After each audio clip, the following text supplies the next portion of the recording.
And we are live. Holy cow, everybody. Welcome. Thursday night. Happy Thursday, everybody. Hope you're having a fantastic week. I just had Call of Duty Black Ops 6 Zombies trailer just blasting in my ears as we went live there by accident. Hey, everybody. Welcome to PM and the PM. Pong and Mav in the PM, where it's another nice, slow news week. But you know how Mav and I do. We're going to come here and we're going to bullshit with all of you. So welcome, everybody. I'm glad y'all could join us. I hope everybody's doing well out there. Sorry for the lateness as per usual. This was my fault. This was not Sniffles' fault. Sniffles is feeling better here. We're going to get to him here in a second, but he is feeling better. So this was all my fault tonight. Other than that, yeah, let's get down to business, everybody. I got to introduce the co-host, the man who is normally in the captain's chair, except on Thursday nights. That's right, the CEO of Fun Speculation Network.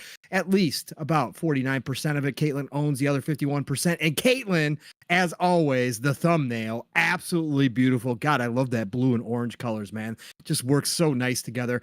Fantastic job, Caitlin. Thank you. That's right.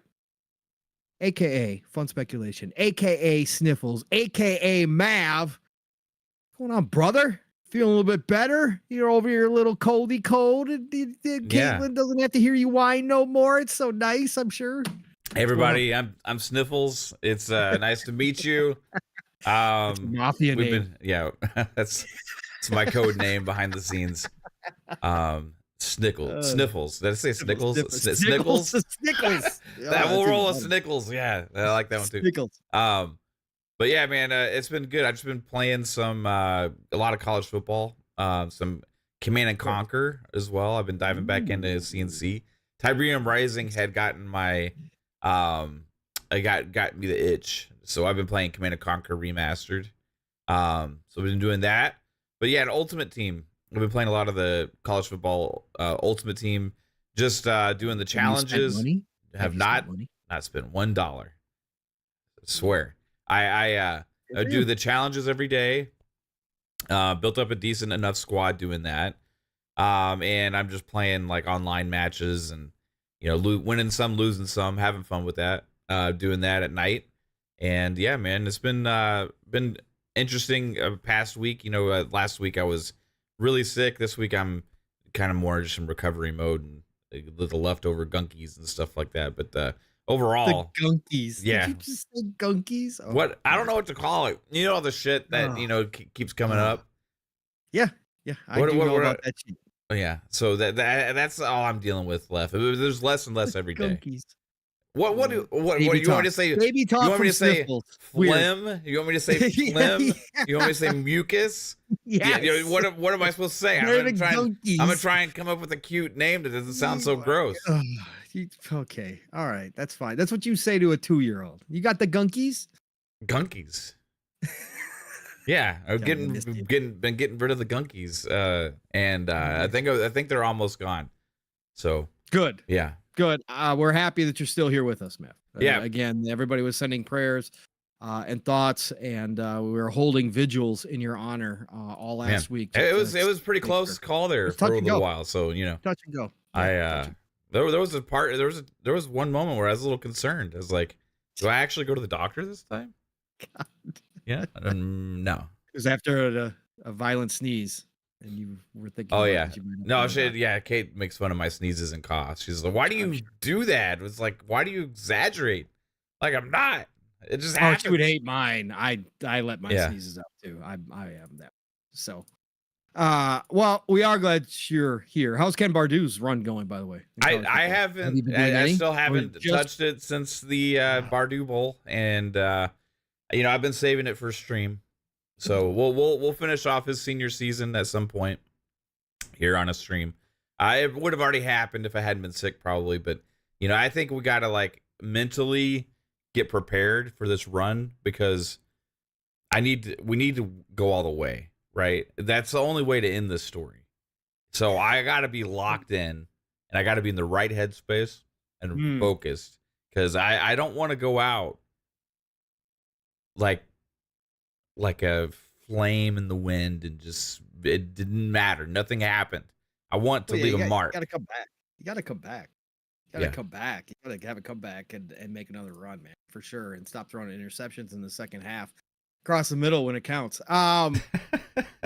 Jesus. Did you get any legends, by the way?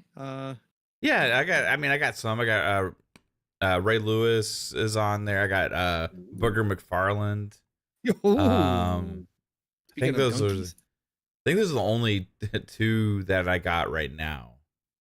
Nice. But yeah, they're just like their 80 overall versions. I don't have like any of Okay. the expensive Of course not. cards. Oh, You haven't spent anything. I did get one that I got lucky on one of my free packs. I got an 86 defensive tackle. Who was it? Ooh. It wasn't Booger McFarland. It was somebody else. I can't remember off the top of my head. Okay. But it was Okay. another great. I like it. Yeah. I like it. I was hoping you spent some money because I want to hear how the packs were. Yeah, I don't, I don't know if I would even find it worth it to spend the money on the cards that are there. You know what I Yeah, mean? that's Like the Madden cards get me. Yes. These Yeah. ones, they don't really even get me that much, right? So, but yeah, it's fun. It's fun online, dude, because you can there's a lot of big plays. You're on mute, bro. No, I'm not. I'm just Oh, speaking low. I said, okay. fuck those people. Yeah. Well, I had one guy I was playing, dude. All right, He so quit? no. Okay, I got it. People need to get a grip when they're playing sports games online. Okay. Of course. Of course. All right. So, well, That's why I don't do it. one guy is scoring a long touchdown on like a kickoff return, right? And I'm like, okay, he's gone. So I'm like, I'm not even going to continue chasing because I know how it's going to go, right? Well, then he does a stupid thing where it's like, oh, I'm going to run vertically or horizontally along the end zone, and then I'm going to stop and all that stuff. I'm like, okay, so I'll just fucking sit my controller down. It's a tie game anyway. It's not like you're blowing me out or anything. I ended up winning this game, but like, there's people like that. It just annoy. Like, I just let you have the touchdown. Just fucking take it. Then another guy, I was getting beat, and I like to finish my games, right? Yeah. And it was late in the fourth. I was down 2 touchdowns, and it was I wasn't gonna have enough time to be able to win, and it was like 45 seconds left or something like that. So Yeah. I had the ball, and I was like, okay, I just want this game to end. So I take a knee. Yeah. And then he calls a timeout with the 1 second left on the fucking clock. Like, come on. Really, guys? 1 second. So then I just go back out and take another knee. What's the point of that? You just cost yourself time and me time. This doesn't make any damn sense. Anyway, it's the stupid griefing online when like when people aren't even trying to like play that way or and stuff is just annoying. So I agree wholeheartedly, bro. I've actually found some of that on First Descendant of all things. yeah, Yeah, actually, playing on console. I found some PCMRs that are living up to their names, and they don't like console players playing with them, even though they're in a shared world. And everybody shares the loot, and all it is help. right. But literally, yeah, I was helping this group that they were grouped up together, and I joined in farming this area. I was picking them up when they were going down. Actually, I was probably the most powerful character there out of all 4 of us. So I was helping them, and we were farming, and they kept shooting at me. Like, they don't have any, Right. there's no damage or anything, but they kept shooting at me. So I knew they were annoyed, but I didn't care. I needed to farm this area because I'm farming for Luna. So I needed to farm the area as much as they needed to. So I just kept rolling with them, whatever else. Then I went down. They left me in this area where it's kind of like a raid area, a mini raid area. Yeah. One of those bases. So they started it with me, and then they all walked out and sat there and let me do it alone. I said, okay, well, that's fine. I could do this alone. I go down a lot, but that's fine. I got 5 lives to do it in, and I can do it in 5 lives. It's not a big deal because I'm in the hard world. I'm not in the normal world. We're playing on hard. So I'm like, that's fine. I'll just do this myself. So wound up beating it all by myself. They came in at the last minute, of course, to get the rewards. Yeah. And then I went down right as the boss was dying, and they all just sat around me and watched me bleed out. I'm like, okay, All right, this is what we're doing, huh? Okay. All right, that's fine. Whatever. But yeah, I've been finding a lot of that in First Descendant actually when I'm on console. When I'm on Xbox. It's really weird, man. More so than I thought I would, but I've had a couple times like that now. But yeah, that's been what I've been doing. All First Descendant. I've been farming the hell out of things for Luna. I have now got, well, I'm almost there. I'll have Glay will be my 6th character to max level 40 at this Wow. point. So yeah. So she's at 35 right now, 36, something like that. Mm-hmm. So just farming the hell out of it. I got everything I need for Luna except for the final blueprint. So that's what I'm working on right now.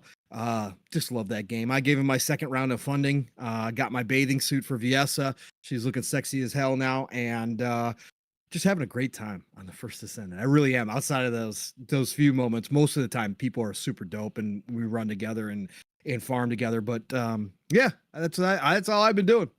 First Descendant, I'm pretty boring. I did fire up briefly, and I mean briefly, just to check it out, that new Creatures of Ava game that dropped into Game Pass. Got really great reviews this week. That's that kind of Pokemon one, where you're kind of stranded on this world and you got to find these different creatures and stuff. Now, again, I haven't gotten into it. I just started the opening level just to see what it was like.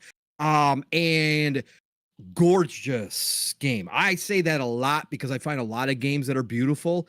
But I mean it, like, game's beautiful. It reminds me of Journey to Savage Planet. I've shouted that game out before. It's been in Game Pass. They did an update on it last year, I think, for current gen consoles. That is a game that I think too many people missed out on. If you guys have played Journey to Savage Planet, you guys will know what I'm talking about. Talking about the world and what it looks like color-wise and kind of how it feels, because you're in a wild kind of location with all sorts of wildlife and animals and trees and plants and flowers. It is really, really cool. Controls so far have been great. Just getting into the beginning opening where they kind of show you how to do it. You got to take pictures of creatures and that kind of stuff too as well. So I tried that out. Awesome. So far, so good. But that thing got rave reviews. It's in Game Pass. And as I always say, check it out for yourself. Go download it. No risk. But I'll be diving into that a little bit more. But yeah, otherwise it's just been First Descendant, man. I'm invested in that game now. And I just keep rocking out on it, man, because it's just so much fun. I don't get bored with it. Yeah. The only thing that pushes me, and again, I've funded them twice now, of my own free will. The only thing that pushes me when you max out a character, there's some farming that you have to do in these certain areas that level up your characters extremely fast. And that's why I bought Glay. I wanted to buy Glay because I was sitting there at 5 maxed out characters and I knew I had to go back and farm.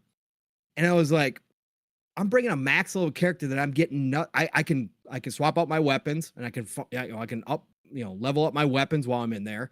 But I'm like, or I could go buy a new character and just level them up extremely fast because I'm going to have to farm this area anyway. So I wound up buying Glay too. So I was like, okay, fine, I'll buy Glay. But that's the only thing I've found where it kind of pushes me personally, outside of the sexy outfits. Obviously, VS is just fantastic, bro. It's amazing.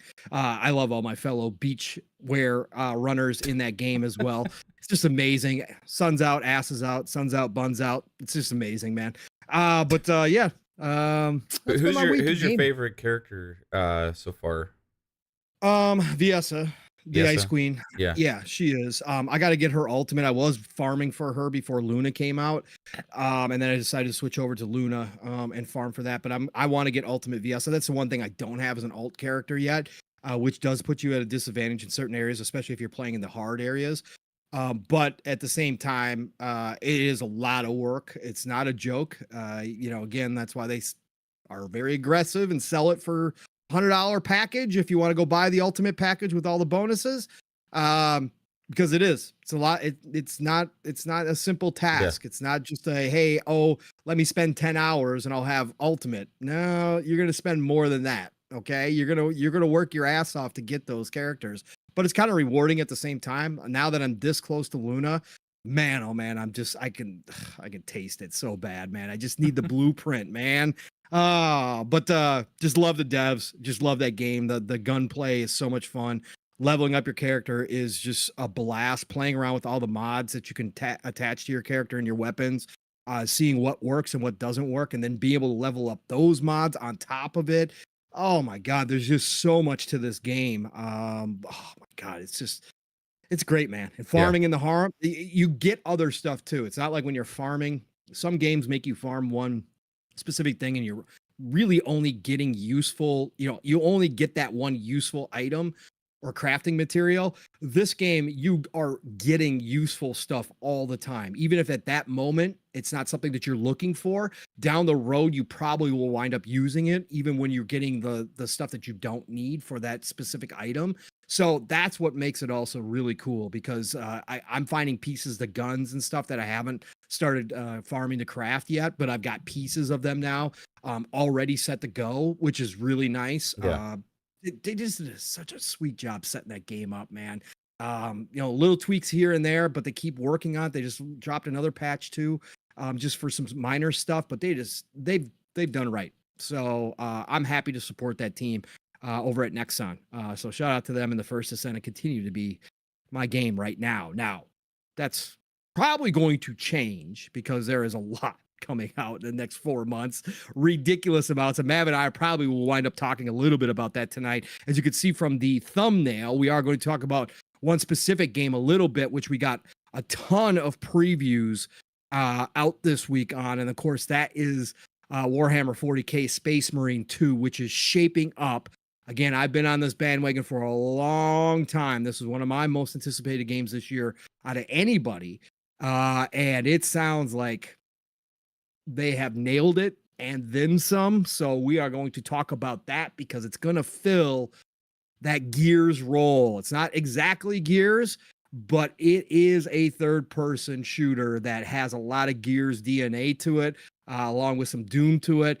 So we're going to have some fun talking about that and some of the word, but we might get into some of the other games that are on the horizon right now, because there is a absolute shit ton of games. So yeah, Mav, that's been about it, brother. But before we get into things, I got to shout out the one and only Bold Alpha Wolfpack. Attention, ladies and gentlemen, aboard the Fun Speculation Hype Train. That's right, speculators, welcome aboard. Welcome aboard to the new speculators, because before we even went live, when everybody was waiting around, that's right, Bold Alpha Wolfpack came through with the easy 5. That's right, he got on the court with that nice little finger roll, dropped off a bag of coal for the 5 bomb, and got us started out on the tracks at Mach 2.5 tonight with a brand new car full of people. So please, everybody, do double check your 4-point harnesses and make sure you do pay attention to those attendants as they get you seated, because we don't want to lose anybody off the speculators hype train. That's right. We're rolling along. Choo-choo, motherfuckers. Choo-choo. Thank you, Bold Alpha. I also want to shout out the chat here and get everybody in here. It's great to see so many people joining us this week. Again, it's been weird. It's kind of a weird, all over the place energy out here right now, Mav. I don't know if you noticed, but it is. Like, some people just are like, there's nothing to talk about. There's just it's dead. Yeah. It's dead. And then we've got people still trying to console war, and it's like nobody gives a shit anymore. What are y'all doing? Like seriously, like it has fallen so far off, and it might be because I muted so many people. But honestly, when I even go look just to see what other people that I don't normally listen to are saying, it's like forced now. Like, it's like, bro, we are past that. So yeah, there's a lot of it's weird. I noticed what you're talking about too. Mm-hmm. With just conversation and stuff, and it's like the old conversations are starting to become so irrelevant that they start to look more and more foolish, except for the people that are just stuck in that lane and seem like they're always going to be. You know what I mean? But besides that, everybody's kind of moving on and focusing on the bigger picture of things, which is stuff we've been talking about for a long time.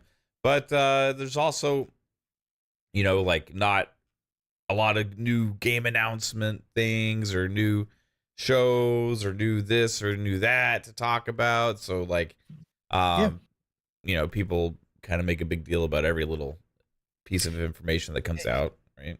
Yeah, and the other thing too is that I've noticed, Mav, we've gotten to the point now, and this is one of the sad part. I am gonna shout out the chat. Don't worry, chat. I'll get to you guys here in just a minute because I love you all. Um, but the other thing, just thinking about this too, Mav, is thing I've noticed too is now that the console wars kind of died off, the the tearing down of games before they even launch Yeah. has kind of ramped up in a way. Mm-hmm. And there's a lot of big games coming out that has a group of people that aren't happy. Right? So we got Star Wars Outlaws, we got Black Myth Wukong.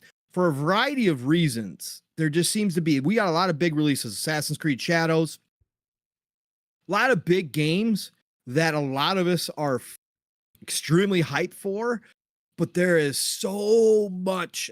And again, we're talking about here in this community, again, where we kind of reside and where we spend our time. But there is just so much tearing down of these games before they even get out that even dampens, not my hype personally, right? It doesn't, I could give two shits what everybody else thinks. And that's the way you roll too. But it's just like the energy in the community. Like these are games that, you know, a lot we should be celebrating that are close to launching. But for whatever reason, Black Myth Wukong, because of the Xbox stuff, right? Star Wars Outlaws, because some people feel that it's not shaping up to be great, that there is problems, that this is coming in hot, because some of the previews weren't necessarily the greatest. Obviously, you got the side that thinks, you know, every single Western dev is uglifying main characters, which I kind of agree with sometimes, but it doesn't stop me from playing great games. So you got that, and then of course the Assassin's Creed Shadows, both the nonsense, both the legit conversations, all of that. It just kind of really dampens what people really are thinking about gaming right now. Whereas those of us out here that don't care, that like are just looking at this lineup going, holy, we don't have enough time to play all these games. So all these games are freaking coming.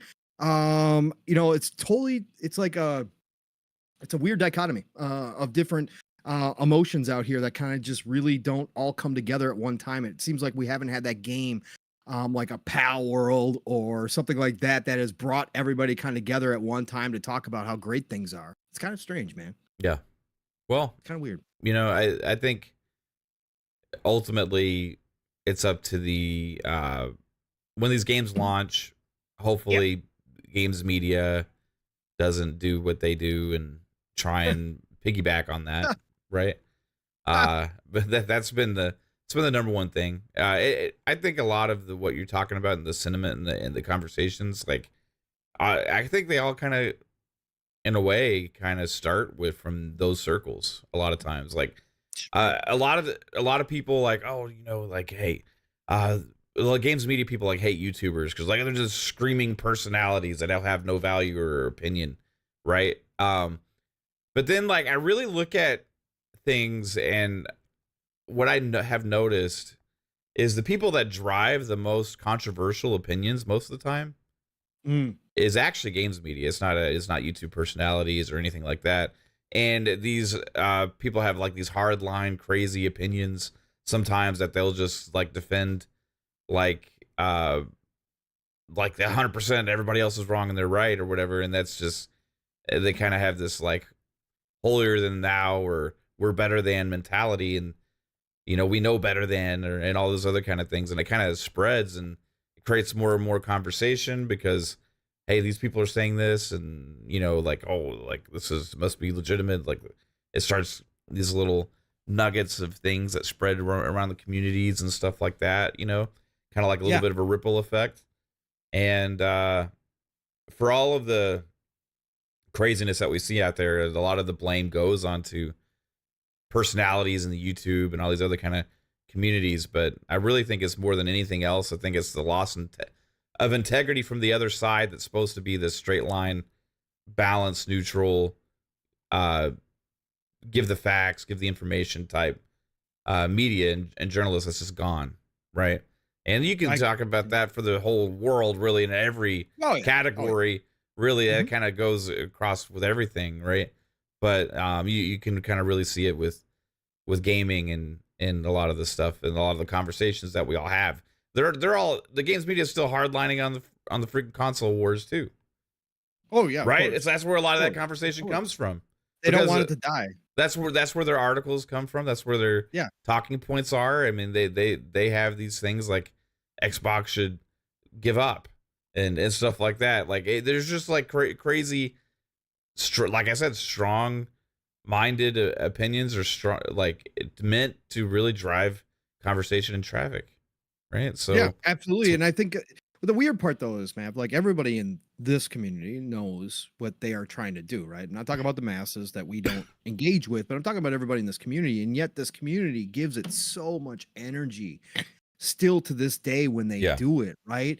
They go so like it doesn't matter if it's Xbox Unlocked or if it's Destin or you know, Ty Guy or whoever that says something or writes a review or whatever the case may be. It's like this community who knows that it's all BS, who knows the reasoning behind it, even if they want to shout from the rooftops that, oh no, we're totally legit on the up and up. This has nothing to do with clicks or engagement or none of that stuff. You guys don't understand how we get paid. That's not how the site gets paid.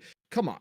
We all know the game at this point, and yet everybody treats it as if their favorite people in the world, like their heroes, came out and said something awful. And it's like, you guys already know who all of these guys are.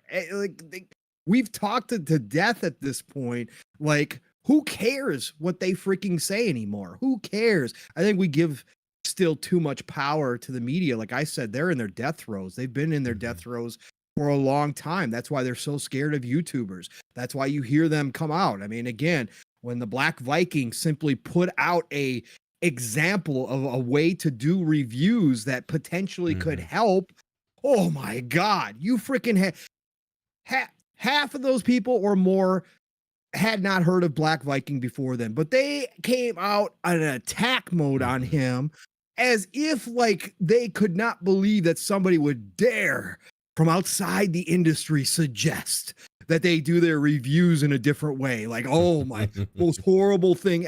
Like, that's the stuff where I just look at them and I gotta laugh and I gotta go, you guys are jokes at this point. Yeah, they are. For the most part, again, there's some people that do really good work out here.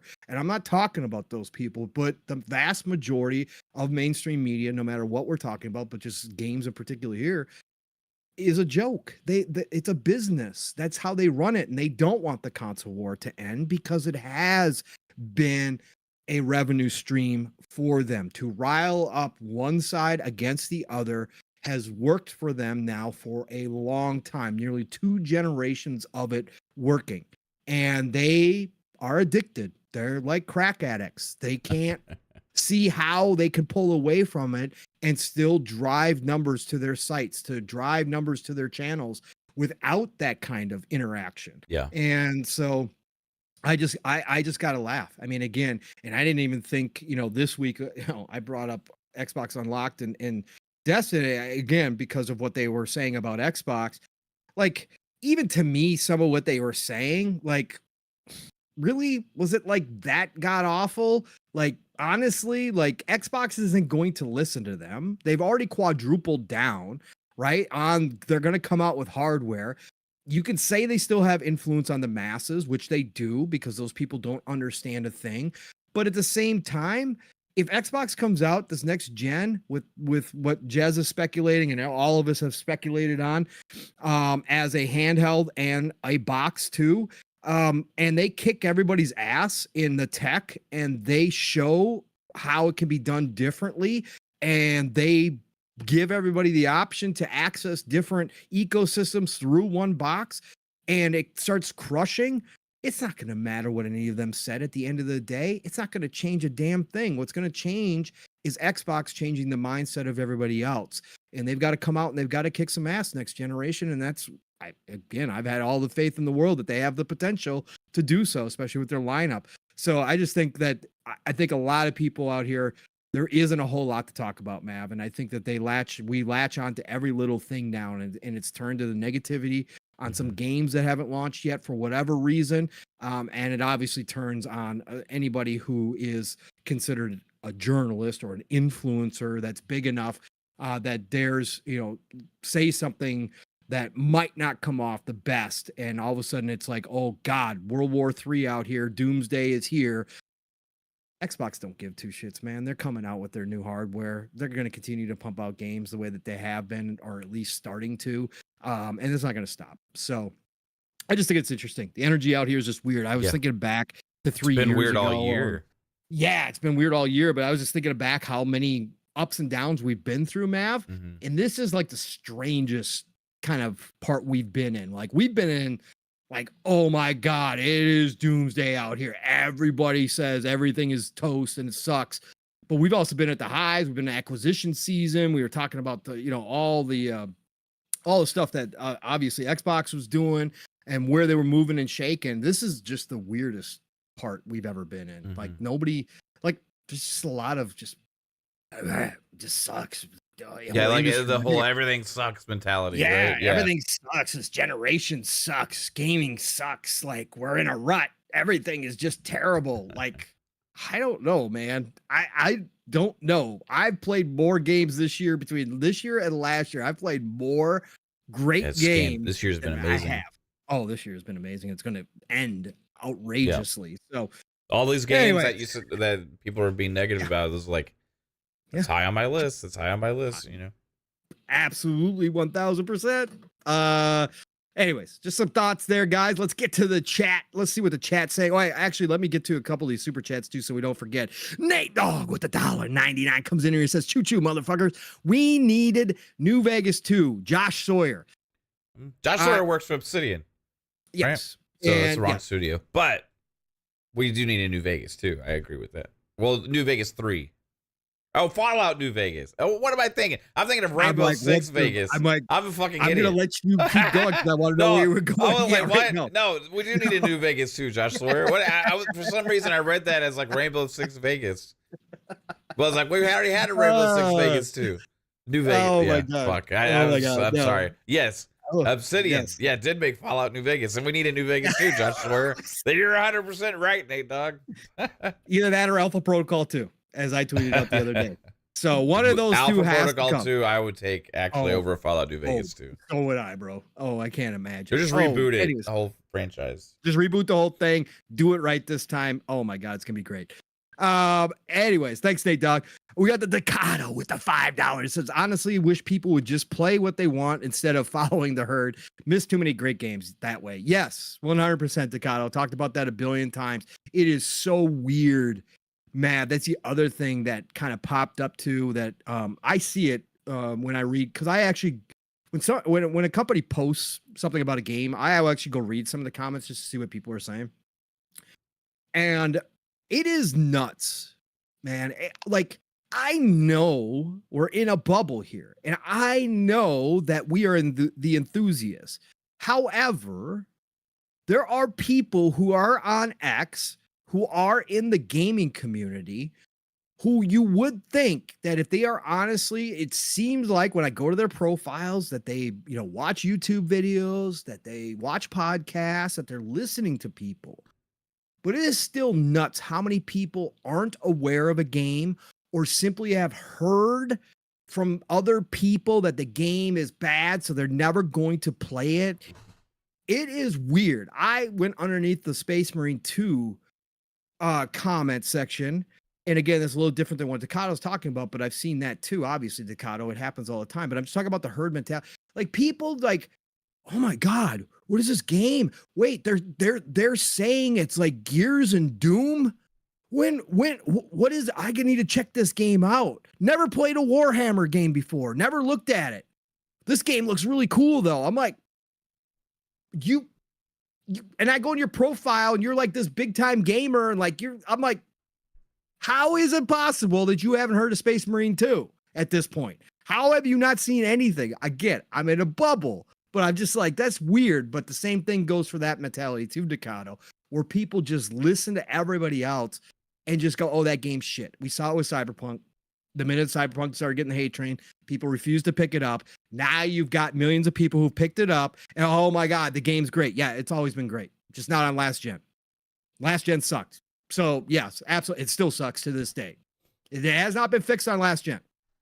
But now millions of people understood why some of us said it was a great game all along. It had its problems, it had its bugs, wasn't perfect, but my God, it was a great game. But this happens all the damn time, big and small games. I am never gonna play that. Oh no, I've heard it's terrible. I heard they did this and this and this, so I'm never gonna touch that game. Bro, come on, man. Deep down, you think it's interesting? Go play it and then judge for yourself. I agree 100%, Decado. Thank you, Decado, for that. Jax82 with the 9.99, the 10 bomb coming through. Jax82 said, it sucks when it happened with Black Myth. Black Myth, I'm assuming he meant to say Wukong, with the Xbox situation in play. It's day one. I'm not waiting. Xbox needs to get ahead of this stuff. Love that. I'm excited what Xbox has coming. They will be fine. 1000%, Jax. Exactly what we talk about here, brother. Exactly what we talk about here, man. But yeah, I am probably most likely picking up Black Myth Wukong on PC too. As long as it turns out to be the action game, not the Souls game, as people are saying, I will probably be playing Black Myth Wukong too. Yeah. Before it comes out next. I'll wait and see reviews, or probably wait for a sale on that one anyway. Like, yep, fair enough. Oh, not super high on my radar. Yeah, no, I totally get it. It's totally fine, man. It's just my style. I just really love the the art style is cool and stuff. I just think it's I'm kind of like with the combat and stuff, and like, I don't know if it's gonna be my kind of game or not, but I think it's one that if there's a lot of great reception to and stuff, and if I get it like on sale at some point, it's one I would want to try. You know, it looks amazing though. Let's see here. All right, let's get to the chat. I think I got all the super chats. I didn't miss any, did I? I think we're caught up. Yeah. I think we're caught up. Cool. Let's get the chat shouted out. We got so many amazing people in here tonight. Over 100 of you coming out and showing up on a Thursday night. Thank you all for being here. We got Cygnus in here. Says Chinese devs got some crazy games coming. China, Korea, both are crushing. And you can go back 3 years on our podcast, maybe even longer, and you will hear us beating the table that's where the investment should be. Korea and China, there is so much freaking talent. China's harder because of the government. I get that. But Korea, they both are doing really well. It's going to be a blast to see what they got coming out. Who else we got here? We got the Talos Ray in the house. What's up, Talos? We got Free Time Gaming. Says, dudes don't play any games anymore. They compete to say, okay, dudes don't play games anymore. He's he retracted. Thanks, Free Time. I'll wait to see what you actually said there. We got E-Ranks in the house. What's going on? We got the Nate Dog, of course, in the house. We got the brother from another, Steel Rain. That's right, Saturday morning, he and I will be live, raw and uncut, to talk some of this stuff. I can't wait to catch up with that man. I know he's been playing Mecha Break, which I need to hear about. I have not even seen any of his gameplay yet, outside of a couple clips.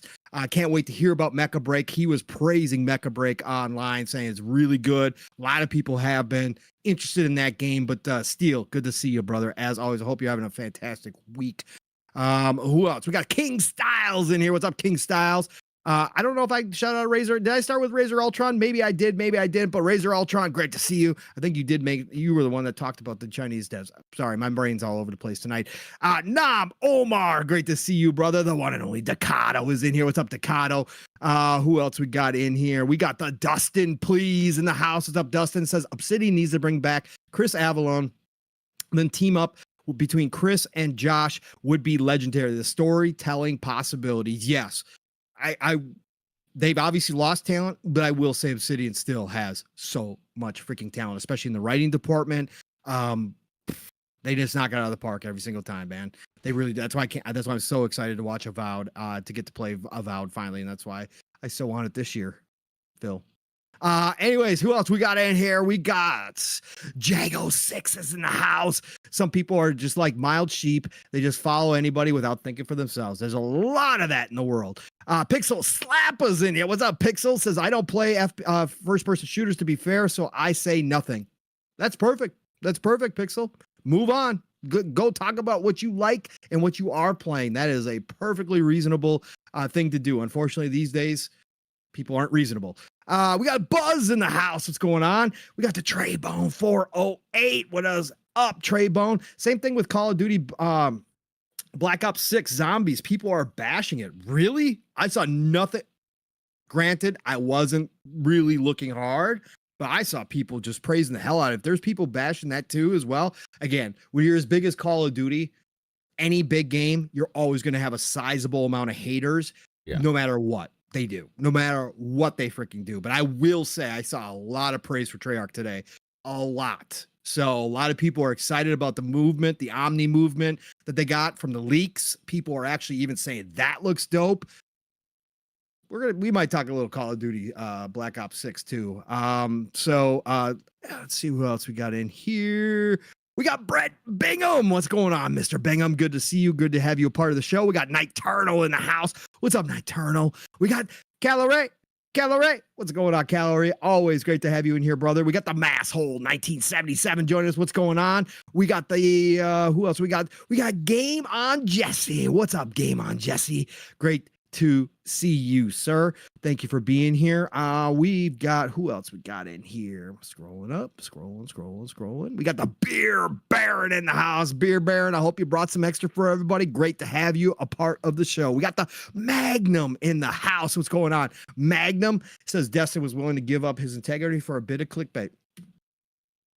So, again, get your bags, man. I mean, get your bags. I don't have to agree with you. I could talk about the journalistic integrity out here, but if they obviously have all decided they want to get their bags, go get your bags. That's fine. Whatever.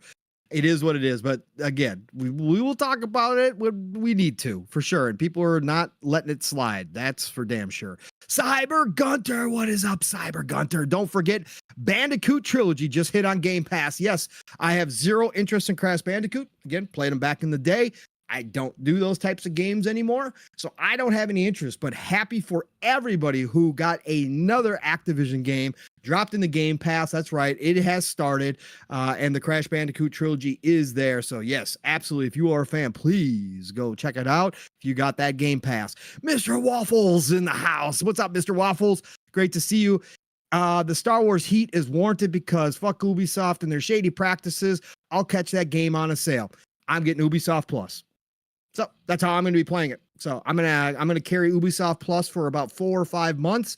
I'm gonna play that. I'm gonna play Assassin's Creed Shadows. I'm gonna go back and play Assassin's Creed Mirage. So I am going to get my money's worth from Ubisoft through Ubisoft Plus. That's how I am going to play it. But if you feel that way, Mr. Waffles, totally agree with you. I've bought so many Ubisoft games on sale. It's not even freaking funny. 90% off deals and shit like that. Yes, sir. Those ultimates, those golds, those ultimates. When they have the Assassin's Creed collection, like every Assassin's Creed for like $5 or whatever. Yeah, you've seen that before. Hell yeah, man. It's so amazing. That's why I love Ubisoft. They're my fast food games. I can't. I rip on Ubisoft and Yves needs to leave the industry and the Guillermo family need to move out and never come back again for a variety of reasons over Ubisoft. But my God, I'm not going to sit here and try to say that their games aren't fun because I have a freaking blast with their games. All right, God Emperor Sofa King, what is going on? Great to see you in here. We got the Blind Mephisto. What's going on, Blind Mephisto? Great to see you in here. We got Wacko Games. I never liked the idea of countries fighting and we're getting into other stuff. Oh, okay. Oh, you're talking about the Olympics and how people act like there's not other stuff going on. You could say that's the spirit of the contest, right? You could say the Olympics kind of always had that place in history. There's been plenty of moments going all the way back when countries have been at maybe not the best of terms or at actual war. But the Olympics are the spirit of sport, right? And the spirit of the athletes getting together. It is a little strange, not going to lie. We've certainly had plenty of moments throughout history where that's happened. But I get where you're coming from. It is a little odd sometimes. We got the beautiful Miss Caitlin, of course, is in here. What's going on, Caitlin? Glad you don't have to listen to this sniffles whining anymore. Who else we got in here? We've got, scrolling up, see how far back I can go.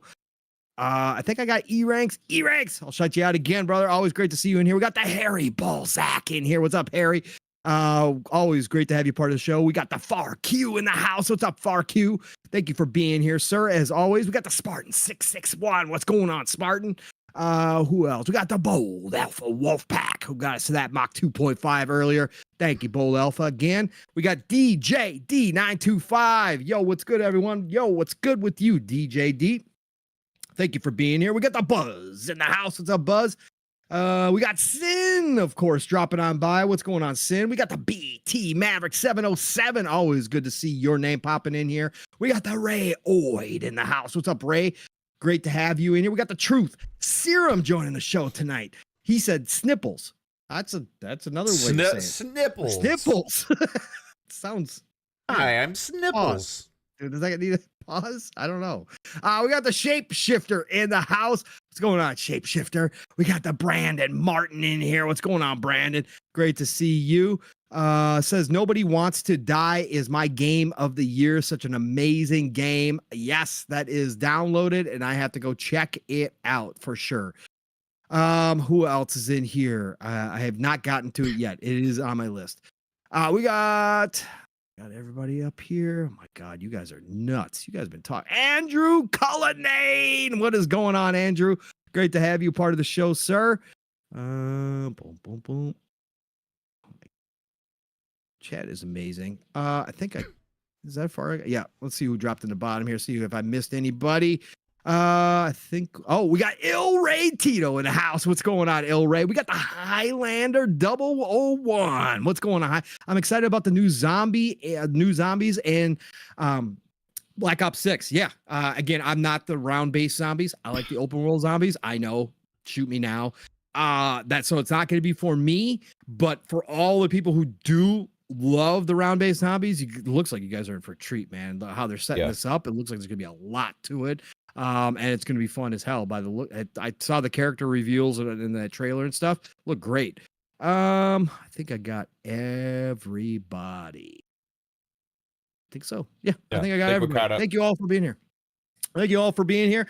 Again, nothing but love and respect for coming out and supporting us and supporting all the shows, because you guys are giving us the most valuable thing that you have, which is your time. And that is a absolute 100% fact.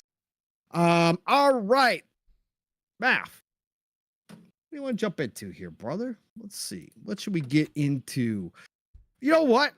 Let's start with acquisition season, man. We haven't done acquisition season in a while. Hey, this is a oldie but goodie and it's come back around again. Woo! Amazing how this works sometimes, isn't it? Yeah. Acquisition season.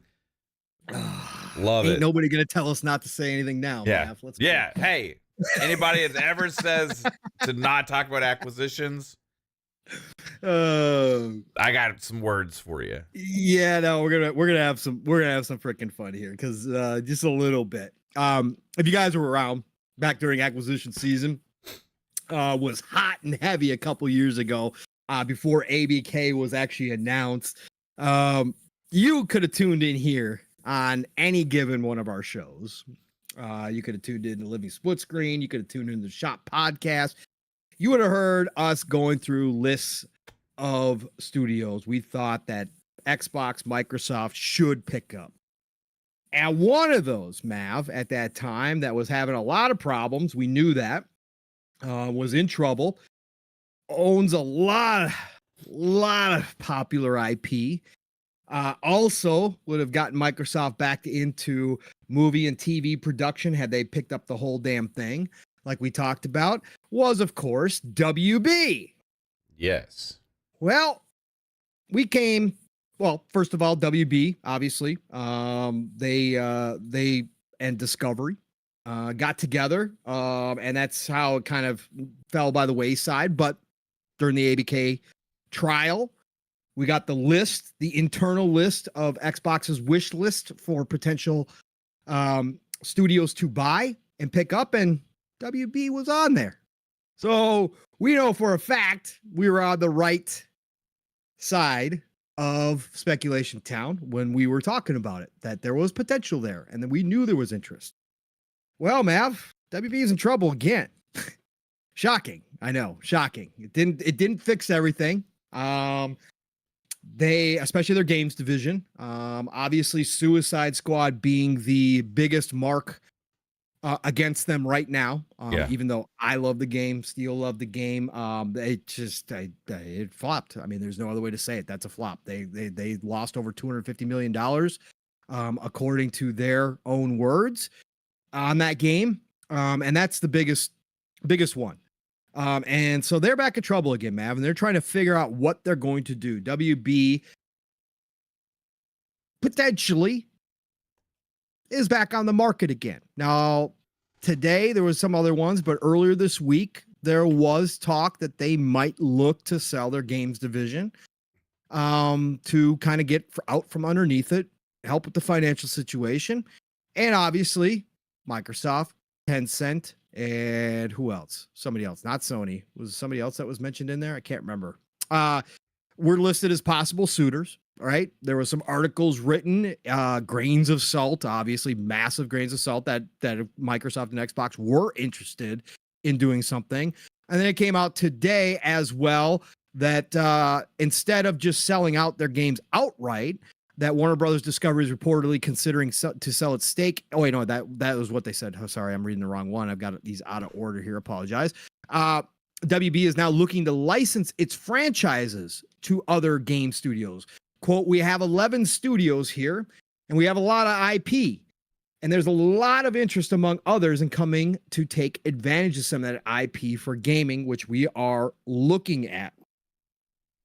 Oh, man. We are back about 3 years ago. 3 years ago, I should say, probably at this point.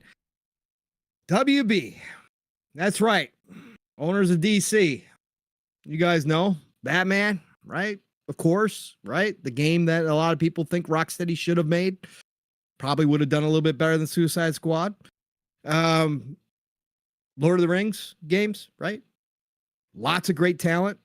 I don't know how much is left at this point, but they still got the studios. They got the studio names. Again, if Suicide Squad is any indication, however, the founders of Rocksteady did leave and form their own studio, which is supposedly being funded by Xbox for their next game, which is going to be cool as shit, hopefully. Spawn, please.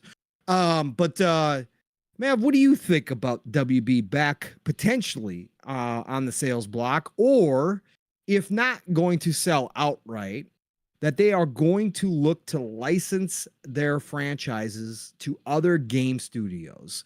Let's take a trip, Mav. Let's take a trip. What do you think about these two options? And let's go back to it, Mav.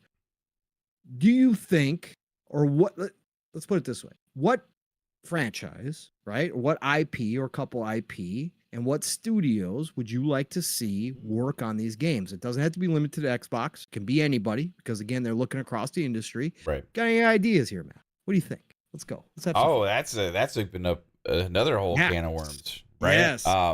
Epic Treasure, I see you. What's going on, girl? Man, like there's so many possibilities. Now, if you talk about like as a gamer, the best outcome for us would probably be if they were to just license out to everybody, right? Because then you have tons of opportunities for tons of different franchises, kind of like what Marvel's doing, right? You have a chance for some companies to do exclusive games for their platforms. You have a chance to do multi-plats for different in different genres, different types of games all over the place. So that for me is really intriguing.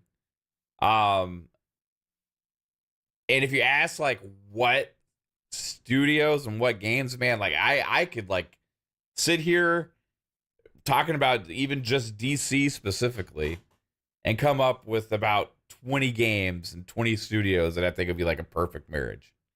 You know, I mean, you could go to Xbox Studios, you could talk about the Coalition and Batman, or like you could sit there and go to Ninja Theory and say, oh, how about like a Green Arrow game or some crazy shit like that. I don't know. There's so many different possibilities, different things that they could do. Fighting games, you know, I mean, they already got the studio for that at NetherRealm. You know, one thing I want to see is another Injustice game. I just reinstalled Injustice 2 actually, just because I had gotten the itch to kind of play it again. Ooh, it's so good. It is. It's fantastic, man. Like I just want to see like IPs like Marvel and DC and things like that, Lord of the Rings. You know, there's some of these like bigger IP, Star Wars one. I want to see as much as possible from those as we can, from different studios, different takes, different genres, because that's where you get the random good stuff. Yes. Right. Some you may get some bad. Right, but occasionally you're gonna get something that's like, holy shit, that was amazing. Midnight Suns didn't do well, but man, I am fucking really glad that game exists. Oh yeah. And that was after us even being concerned about it when it was after it was originally revealed that it was a card game. Right. But yeah, it's an amazing original game. There's no game like it. Yeah. So if you take this back to like opportunity for Xbox, I think like depending on what happens with the election, Yes. there could be some interesting possibilities. It could be. So I need to drink some water, bro. Okay, drink some water. Sniffles still isn't 100%, everybody. I'll pick up here. So for me, the biggest question I always have around this kind of stuff is whether or not Phil has loosened his reins on the idea of making IP that you don't own, working with IP that he doesn't own, right? Because let's say, first of all, do I think Microsoft and Xbox would look at buying WB? Yes. After the elections, depending on what happens, yes. And I think potentially even if everything kind of stays the same, they still could because of what they've done after the ABK deal and how they've lined it up. If they are still looking to buy, I definitely think they could make a move on it for sure. Let's say that doesn't happen. Let's say that's not in the cards. They don't want to do that. Okay, let me ask a question because this is what I wanted to get to. Yeah, like, shoot. Would it be worth the Xbox to do anything unless they get the actual ownership of the IP? That is the ultimate question about, because Phil has been adamant about that idea that they don't want to work with IP that they don't own and can't control. Now, in the grand scheme of things, right, and how the industry is moving and how things kind of have changed and how Xbox itself is evolving, do I think that he might not be as hardcore about that anymore? Yes. And I think that there's so much potential here. And he and Sarah and Booty, they all have to understand that if a game were done right, even if you didn't own the IP, that there is huge added value when it comes to superhero titles specifically. If we're just going to talk superhero stuff, superhero titles being added to your library. And I think that this is a golden opportunity for them, that they can put together a team. They have enough talent to put together a team that if they want to license the IP, if WB is going to license the IP, that they could put together a team. I can guarantee you, I've always said this, and now we just heard that they've made this smaller team within Blizzard to start working on some AA games, but they've also talked about part of that was having the teams kind of work together on projects as needed to help each other out more and more and more.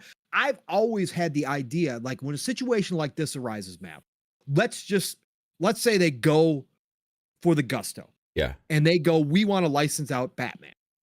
We want to make a new Batman game, right? Now, it'd be a huge risk because of what Rocksteady has done, but let's just say you go for the gold. We want Batman.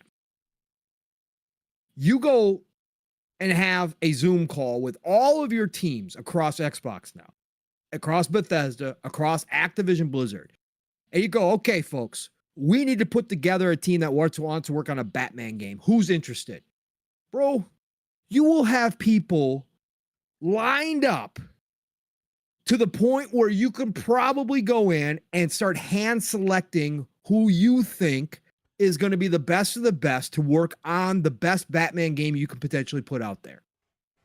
That's how much talent, that's how many people that they have within Xbox.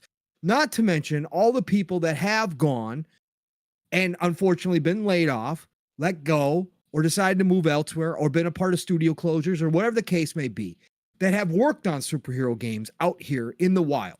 Right now, you can go build a dream team. for one of these IP. Now, do I think that you go, if you're going to, do I think you go license like 5 different IP from Warner Brothers? No, I don't think you do that. But I think that if you are Microsoft and Xbox and now Warner Brothers is open for business, I think you got to be at the front of the line. And you got to go, okay, what are we talking about? What's it going to take? And I think that you look at it from Phil's perspective, if he does have some hesitancy of cutting a big deal where it's a multi-game deal, where you do have control of that IP for an extended period of time to make games based upon it so that you can control its destiny. Right. And that it is a part that it does become some kind of long-term co-publishing deal. Correct. Something like to that degree. Yeah. Outside of that, I think there's a chance for a team up game here, Mav, amongst all the superheroes, like, whether it's like Marvel Ultimate Alliance or something like that through the DC side of things. There is, because obviously we know there's a Wonder Woman game in the works, right? We know that. So you couldn't go just get you wouldn't want to just go get Wonder Woman because you got a big game coming out. But I think that you could go do something really special here. I don't know, Mav. What do you think? Do you think that they are open now that you drink your water, Sniffles? I hope you can talk a little bit. Do you think that they are open to buying acquisition season again, or do you think that this is just going to simply be them trying to see if there's some IP, 1 or 2 IP, where they can go and maybe form a new studio or have one of their current studios work on a game like that? I would love to see a superhero RPG. I'm not going to lie. Yeah. I'm an RPG freak, but I think it would be dope to have an actual RPG superhero game with the DC characters. I think it would be freaking. Yeah, there's been like these free-to-play MMO games. Yep. There's been other ones in the past that have been, but none of them have been like that. Like, no, they go for it like big budget, like really make an amazing game at first. Best RPG makers in the world.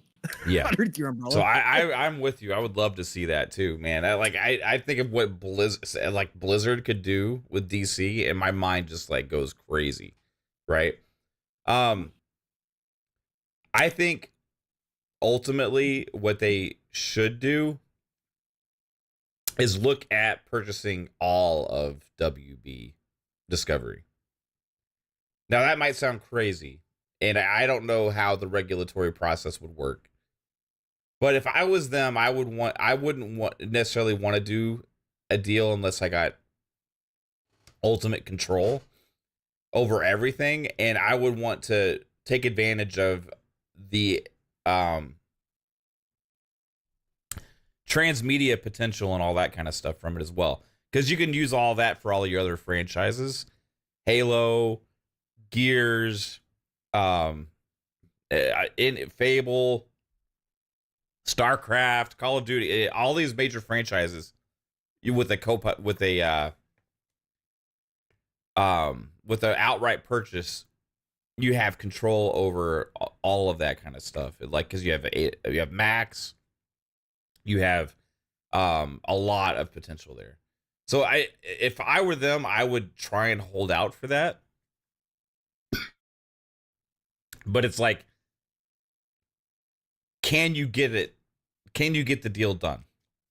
Yeah. How much does it cost to get the deal done? Right. I think long term, it again, like ABK, it accelerates something that Microsoft is already headed towards. Yeah. If they pull that off. But it is such a hard thing to imagine them being able to pull off a full acquisition like that. In this day and age right now. Because of the IP, because of everything else involved with it, with how hard they made it for ABK, I'm just thinking like how they could pull that off. But like if I was Microsoft, that's what I would want. Yeah. Right. Because like in any other deal, you're always dealing with other ramifications, other hurdles, all these other kind of things, like other games that they could license out to, like I want complete control of everything. Right. Yeah, I agree with you in the grand scheme of things. Obviously, owning the IP is much better. I think that there's still a possibility because WB Microsoft doesn't have a presence in movie studios or TV studios. They don't have a presence in any type of multimedia. So that is still within okay, acceptable. I don't think they're not encroaching upon anybody by picking up WB. If it were to go down that way, right? Comic book wise, again, they don't have any real presence there whatsoever, obviously. So again, it's not going to be a problem with the industry the way it's shaped. It's not going to cause any major ramifications to have Microsoft own any part of that. And the video game side of things, ABK was different because of Call of Duty, right? You saw that throughout everything. Call of Duty is one of the unicorns out there in the video game industry. Warner Brothers doesn't have anything. WB doesn't have that. They don't have nothing. I mean, again, Batman was big, but it was nowhere near that. And with all the what's happened, it's nothing. Now, to people's points, I saw Brett Bingham bring it up too. A lot of talent has left WB, and I agree, Brett. That's why I talked about the founders, left and of Rocksteady and took some of the talent with them, if not a lot of the talent with them. So I totally understand that point. You would be gaining some really good talent. It's not what it was at its peak, but that's what happens in these situations when somebody's ready to sell. Normally, you're not going to buy them in their peak. Even Activision Blizzard had lost a ton of talent. I mean, if you make an acquisition, you're buying those. Yes. You're buying it for the IP. You're right? buying the IP, correct? The studios, they don't need the studios. And to be real, this is why I said after the ABK deal and after what happened with Arcane and stuff, that honestly, like at this point, like in this situation, you probably would see some closures. Probably so. Right. And I said that's why I think NetherRealm would be safe. Yeah, for sure, because they're very unique. But some of the other studios, it's hard to say. Like overall, yes, you're doing the deal for the IP. So that's the tricky thing. That's why I said, like, if you do it, you got to do the whole thing, because if you're not, you're still you don't have control over the IP, because if you only get the rights to the games, then your IP that you are investing in at that point can still be tarnished by things that happens for something out of your control. So you don't want to own something where somebody else can destroy, right? Like, yes. Like the movies and the TV shows are ultimately more popular. Yep. So if they ruin the credibility or destroy the value of the franchise outside of the games, then you really bought something for nothing. Like I feel like to do it, you got to buy the whole thing for the IP and to have control over it.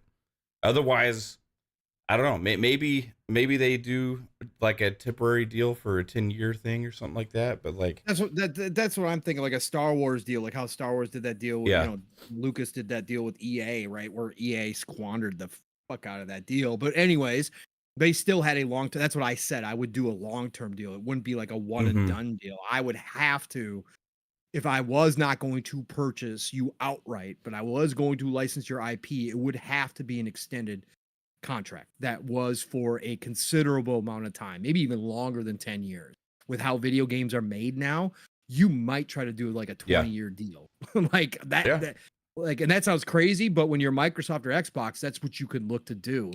Now, again, it always comes back to how they want to approach this, but I think this is an opportunity either way, I think that they have to capitalize on. I think that this has to be something that they do look into, because it's an opportunity that doesn't come along all the time, right?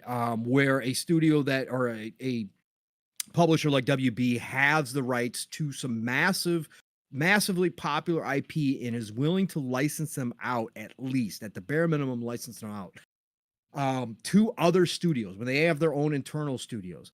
I think you have to look at this and you have to figure out some way, at least one, if not two, right? You don't have to do the whole thing, but you have to get a couple of them, and you have to get a couple of the big ones because they are valuable no matter what. Again, does Xbox need it? No, they don't need it. I've never been on that side that says they need a superhero game or that they need to counter Spider-Man. I've never thought that. I'm just from a straight business standpoint, though. You can't deny what it does if you make a good game. You can't deny the level that it brings of popularity and spotlight to your brand if you do it right. Spider-Man did that for Sony. Now, Sony is paying, as we are now aware of through the leaks, Insomniac Sony PlayStation is paying out the ass for the Spider-Man stuff, the licensing, I should say, for the Marvel stuff in particular. They are giving up huge portions to have that right. Is Xbox going to be willing to do that? I don't know. Like, does WB even, is it WB in the position to even kind of dictate those terms? Or are they desperate enough where they can kind of, Xbox can kind of call the shots and make it, good for both sides?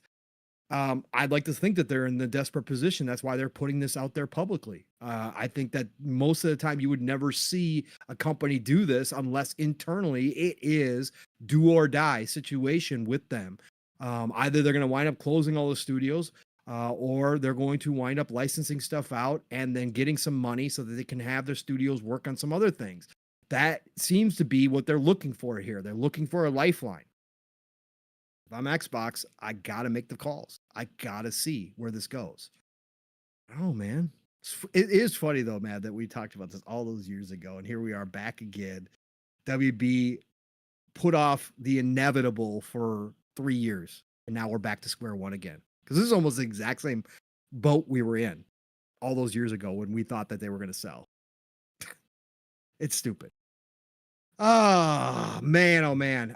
Nate Dogg says Xbox should make any deal they can to get DC right, even if it's not a full acquisition, even if it's just for a couple games like the NFL license. Yeah. And ultimately, I agree with that, Nate. I do believe that they should go do something. How many times now do we got to see that they're willing to do deals, or at least Bethesda was? Because Bethesda did deals for Blade and Indiana Jones, and who knows what else. Maybe Star Wars too. Maybe Star Wars. We see it's already going across a couple different things there. So, man, when did we get ZeniMax online game? 6 years at least in development right now. Yeah, I just want to see it revealed. I don't know what it is. I want to see what it is. They've been working on it for so damn long, bro. And there's been so many hints that it's good and that there's something special brewing. Yep. Man. I think they keep pushing back the announcement because they don't need to announce it yet. Game's just gonna be a full-fledged release by the time it's announced. It's gonna be like, here's your first trailer, and it's dropping next week. Did you see this super chat from Brandon Martin for $5? No, I saw the Jax82 member, but I did not see that one. Go ahead. Xbox just shadow dropped Doom 1 and Doom 2 enhanced editions from QuakeCon today. Mav, really? Go Birds. I know you make me say go Birds. I hate saying go Birds. So just after I said that, I'm adding go Cowboys. I did not know they shadow dropped Doom 1 and Doom 2 enhanced editions. Really? They did that? I guess so. That's what Brandon said. I missed it too. I did not see that today. Thank you, Brandon Martin. I appreciate that. They also did show a behind the scenes look at Doom the Dark Ages. Was only for the people in attendance. Yes, and it is currently not anywhere. I looked real quick just to see if it was up anywhere. It won't be long. We'll see it. But I could not find it anywhere. But yeah, I can't wait to see some more gameplay from that because I'm actually really, really interested. It's looking awesome, especially if they took away the platforming. Let me fly a dragon instead of platforming. Oof. We're good. All right, so new versions. This is from Jamie Moran. Yeah, go ahead. New versions of Doom and Doom 2 are now available on Xbox, supporting 4K, 120 frames per second, and more. Also available in Game Pass. Also, if you already own them, these are free. www. Let's go. Gotta love that. I know. Gotta I'm love downloading Xbox and Game Pass, dude. It's amazing. I love the original Doom and Doom 2. 4K 120. Let's go. I'll go check them out.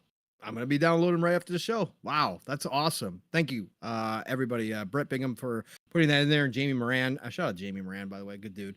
For posting that information. Appreciate that. Jax82 member for 5 months. What's up, Jax? Says, what if Xbox just buy individual studios? They don't need, NetherRealm. Sure. If WB was going to piecemeal themselves off, Xbox better be first in line to pick up NetherRealm and the Mortal Kombat IP. That again, you would have to get the IP with it. But if that was potential, if WB was going to sell that way, then absolutely, like NetherRealm, you would go after for sure. Yeah. Okay, I have more info here. Okay. Oh, go. So Doom and Doom 2 Enhanced Edition is now available for Xbox One, Xbox Series X and S, and PC. Features include Doom, Doom 2, TNT Evolution, the Plutonia Experiment, Master Levels for Doom 2, No Rest for the Living, Sigil, Legacy of Rust, which is a new episode created in collaboration by id Software, Night Dive Studios, and Machine Games, online cross-platform deathmatch and co-op for up to 16 players, 4K resolution at 120 FPS, and in-game mod browser. Shout out to First ZeniMax Studios for just continuing to show how it's done. They don't have to go do that stuff at all. Yeah. Like nobody's been clamoring for that from Doom 1 and Doom 2, and yet they just go do it just like they did with Quake. Like this is game preservation at its finest, right? Yes, it is. This is what you do. Again, bringing it up to date, up to speed, playing it even better than you ever have before on current gen. And it's not, again, get it in Game Pass. If you already own the games, you get the update for free. Like, this is how you do it, man. I love when they do this stuff, man. It's freaking awesome. It is awesome. King Webb says superhero, Lego, Fear, Looney Tunes, and Matrix. Yeah, Matrix is the big one that we talked about too when we were in acquisition season. Getting that Matrix IP. I know it's not the same anymore, but my God, what an underutilized IP as far as gaming goes. It's just unbelievable that we haven't gotten more Matrix games. Like, honestly, there's so many different ways you could do that. Some of this IP is so underutilized, man. It's crazy. Is so bad, bro. Especially in this day and age. Buy the whole thing, King Webb says. No more games. Yeah. Again, if it's possible, I say go do it. And I still think it's possible they could get it through, especially with how they showed that they're handling ABK and that they're giving these games to everybody and like all this talk is going. Like, I don't know honestly what they could come up with to try to block it at this point, because they're not trying to monopolize a damn thing. They're not. They would be like the Game Pass price increase. That's the only thing they'd point to. Probably. Again, when everybody else has raised their prices as well. I don't agree with it. Yeah. But everybody else has done it and offered less. Okay. So whatever. But yeah, that'd be like the one thing they could try to go do again. But there's no Call of Duty in there. Like there's no massive title that they could point to that was going to be a problem at all, even if they decided to go full exclusive, which again, they've showed no indication of that. In fact, they're opening up more. So what were they going to argue? I think they could do it. I don't know. We'll see. All right, Mav. God, I love being inspected. It's been a while. It's been a while since we had acquisition season, bro. It has. Love it. It has been a long while. It has been a long time. So where else? What else do we want to get into? You want to dive into your Space Marine 2? Yeah, let's hop into Space Marine 2. Why not? So obviously you guys saw by the thumbnail, no gears, no problem. Space Marine 2, Warhammer 40K, Space Marine 2. A lot of people were shocked when this was announced, Mav, because a lot of people never played the first one back on the 360. Steel, I saw him jump earlier in the chat and say he didn't even know about Space Marine. And again, this is Steel Rain, who is a third-person shooter extraordinaire. Okay, Gears Head too. Those Gears. Gears Head. I had never played Space Marine. I brought this up on Living Split Screen years ago. Of course, he went and found it on PC, modded the hell out of it so that it brought it up to date, which is good because honestly, I played the 360 version and it is rough. It don't get me wrong. I could play it, but it's rough. He modded the hell out of it and came back and said, yo, it's a good game. This is before Space Marine 2 was announced. This is a good game. I can't believe I can't believe I missed out on this. Now we got Space Marine 2, which of course has been announced, I think, for about a year and a half, I want to say at this point. Maybe a little over a year. They are bringing it. This week we got the details from a bunch of previews. Everybody had previews. I said highly recommend ACG. Shout out to Jeremy Penter. Again, ACG's review of this game was phenomenal. He always does great work. Love that dude. If there's somebody I go to on a consistent basis for reviews just to hear what people have to say, it's ACG. But we got a breakdown from Shinobi 602 on the X, on some of the quotes, some of the things that came out from all these different previews. And if you guys haven't checked out the previews, just go check out the videos. Even if you don't care what the people have to say about the game, go check out the gameplay from some of these previews. My God, man, this game, why I titled this week's episode No Gears, No Problem, is because we all know that ever since E-Day was announced, there's been a lot of us for a lot of years that have been missing Gears, right? And obviously E-Day, bringing the nostalgia back, got a lot of us fired up. You know, I went back and played Judgment, finished Judgment for the first time because I had not finished it back in the day. Started up Gears Tactics again, but we just don't get that 360 era, that visceral, gory third-person shooter that Gears was. That's what made Gears so big, was because it was so different from everything else out in the market. Now, obviously, Gears is a cover shooter. Space Marine is not a cover shooter. But what they're doing with Space Marine 2, with you as the Space Marines versus the Tyranids, is bringing back that in-your-face, brutal combat, and then some. Oh, by the way, they are throwing in a co-op mode, which supposedly is like playing a whole different game. Oh, by the way, they're throwing in a 6v6 classic multiplayer mode as well. And oh, yes, you're going to be able to customize your Space Marine. Oh, yes, you're going to be able to customize your weapons. Oh, they're doing it all. As I've always said on here, Warhammer 40K games are hit or miss. Warhammer games in general. I shouldn't say just say 40K, but Warhammer in general. Hit or miss for me. We got a lot of AA stuff over the years. Lots of AA stuff, right? Space Marine 1 back in the day was a AA game.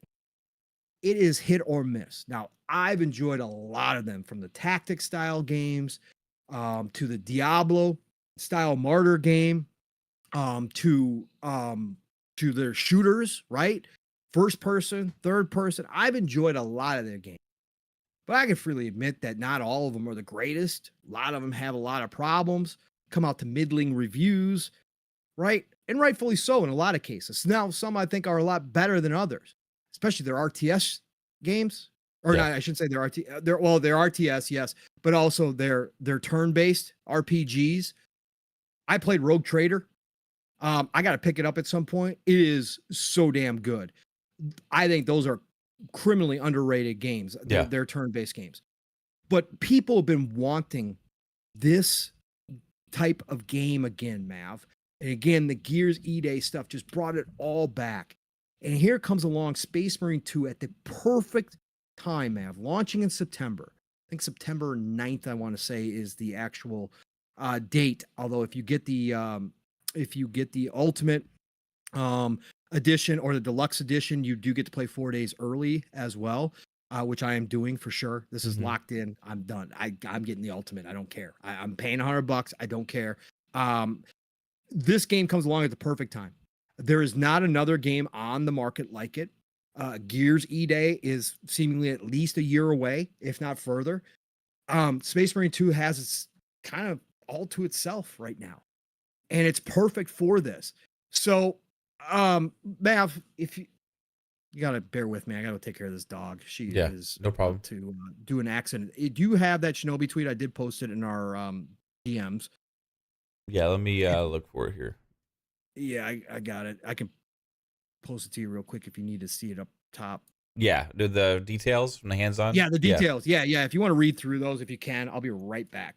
Yes, sir. All right, so we got details from Shinobi on Warhammer 40K Space Marine 2. This was from the hands-on from the media previews, and I was watching also just personally like some of the new footage and stuff. It looks pretty freaking sick. But all right, so this is from Shinobi. It says, taken aback by the sheer scale atmosphere, and attention to detail. Feels like 40K Nirvana. Another one said a lot of effort has gone into world building. Could very well be the most authentic Warhammer 40K game we've seen to date. It's got a blend of shooting, and the melee feels very fluid and satisfyingly brutal. Parries, dodges, counters, gun strikes. Parries can instantly kill smaller enemies or interrupt larger enemies' combos. Some liked the parries and finishers. Others felt they broke up the flow of combat and slowed it down too much. I guess it's more of a timing-based combat situations, right? Multitude of execution style attacks, like tearing limbs off Tyranids and ripping apart the power armor of the Thousand Suns. Gain health through consumable stems found in the game. Executions are vital as they fill a portion of your armor. More strategy. Take out groups of smaller enemies first that are surrounding you, or focus on the larger, tougher enemies to sever their synaptic link to the smaller ones. Ranged enemies can slow you down or poison you, while other enemy types buff others. Some of this is sounding like Outriders-y. Yes, right? Some of it is. Yes. Jump pack. Fire from high up. Dive down on enemies with a devastating strike. Boss fights. Example of one with a Thousand Suns sorcerer. Completely different gameplay experience that was a visual spectacle. Cast spells and traverse across the battlefield. Horrific eyes emerge from the walls and ceiling of the room. Ground turned to liquid, etc. Lots of magic. Graphics are a feast for the eyes. Tons of details of characters, armor, weapons, environments, animations. Bolt round explosions. Skies filled with tons of enemies. Chaotic soundscape is spot on. The operations mode, PvE co-op missions, takes place alongside the main story. Plays your own customizable Space Marine in a squad of 3. I can take over. All right, you go for it. one PvE mission sees your squad spring a trap on a Tyranid hive tyrant, which disables a Tyranid swarm that Titus was fighting in a separate campaign mission. Makes you feel like you're a part of the bigger picture in the story. PvE missions will take about 30 minutes on normal difficulty. Variety comes from the AI director that change up the enemies depending on your class and playstyle, springing surprise ambushes, etc. Classes. You got Tactical Marine, Assault, Vanguard, Bulwark, Sniper, Heavy. Each comes with different weapons, perks, abilities that have unique uses on the battlefield. Yo, this is sounding like the really first AAA Warhammer game we are getting. And you don't have to. Like, Warhammer lore is ridiculous. I've talked about this before. Like, I'm not even that versed in it. I want to start reading the books, especially the 40K side of things. But Warhammer 40K side of things, we're talking about their lore spans millions of years. That's not even a joke. Yeah. It's like, you don't have to know the lore to jump into this type of game to just go have fun. Again, go watch the videos on this stuff. It is just classic go rip and tear, to steal from Doom, obviously. Rip and tear and just have a blast. And they didn't even get to preview the multiplayer stuff. So this is just the single player campaign where you play as Titus and the PvE side missions, which is fantastic how they're saying that this ties in to the campaign itself and makes you feel like you're a part of the bigger story, even when you're doing the PvE side missions. That to me speaks volumes about what they're doing with this game. This game, I think, is going to shoot up people's lists this year, assuming it comes out in the shape that everybody's saying that they currently experience it in. Again, ACG said, little things like the parry mechanic. What he talked about, Mav, was the parry mechanic when you've got swarms of enemies around you is really hard to pull off, because even though they show you, they give you a visual stating that it's time to parry, you've got 10 other guys on top of you at the same time. You're really not thinking about parrying. And he said it can be wonky a little bit, where it doesn't always seem to work as it should or as it's intended. So there's stuff like that that obviously some people are critiquing, which is fair. But overall, Yeah. all these previews, hands down, were saying blown away. Like they were shocked that this game was as good as it was, that it felt grand.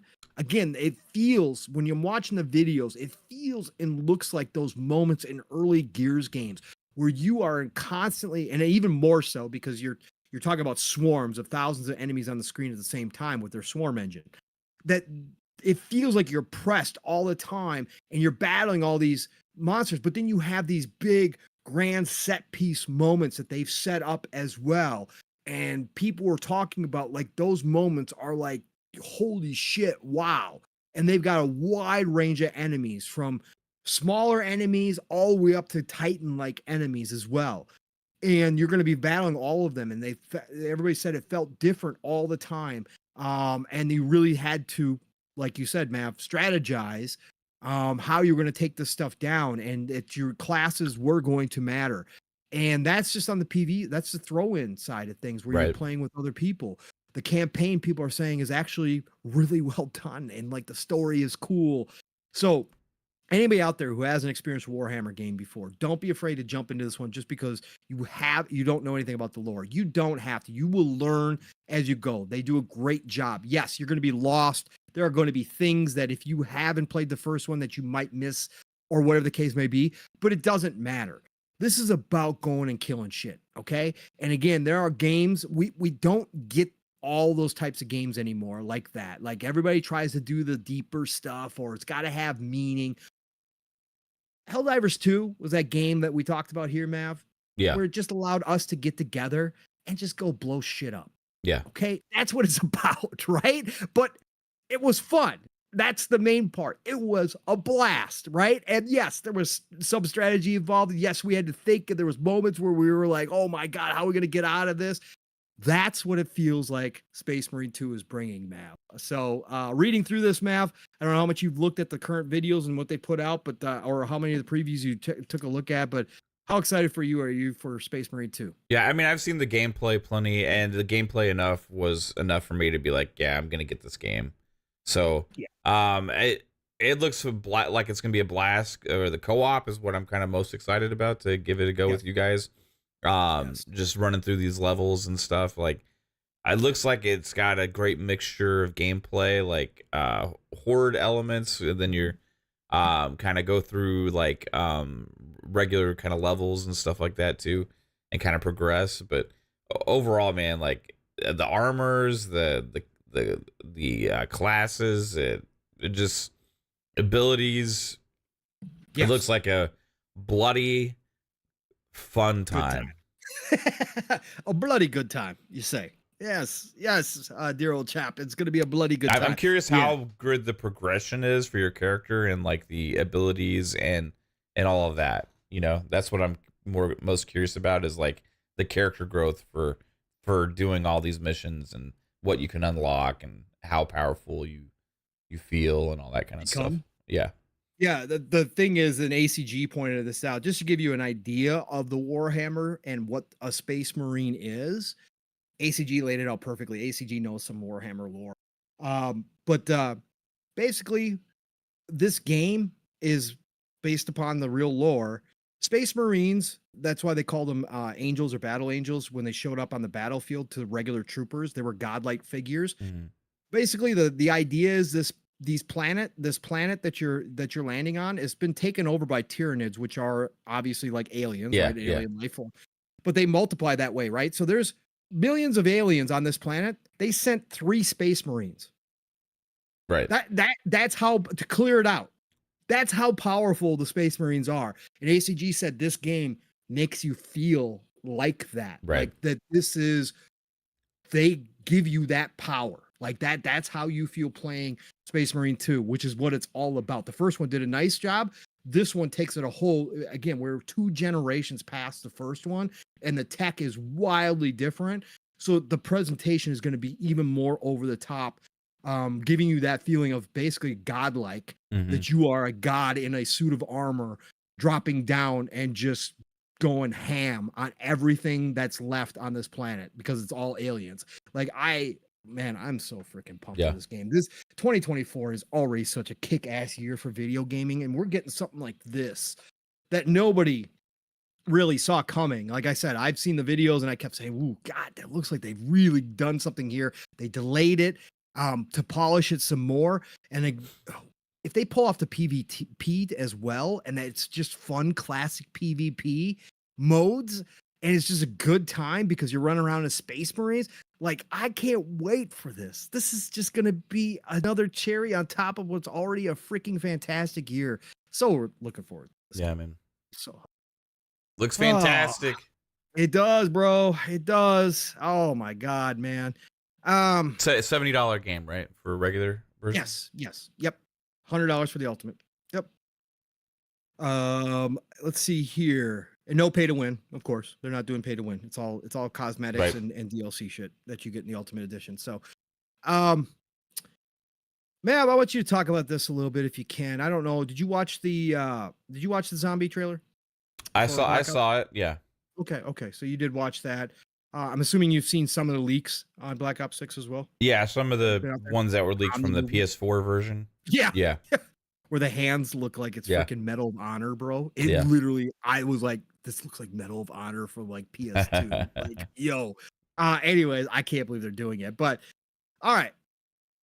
Were you a round-based zombies guy, Mav? To be honest with you, I was never Yeah. a big Call of Duty Zombies Zombie. guy, period. You know, and Perfect. until the open world one that we played more of Yeah. this time. I was Yeah, more yeah. just always into the multiplayer.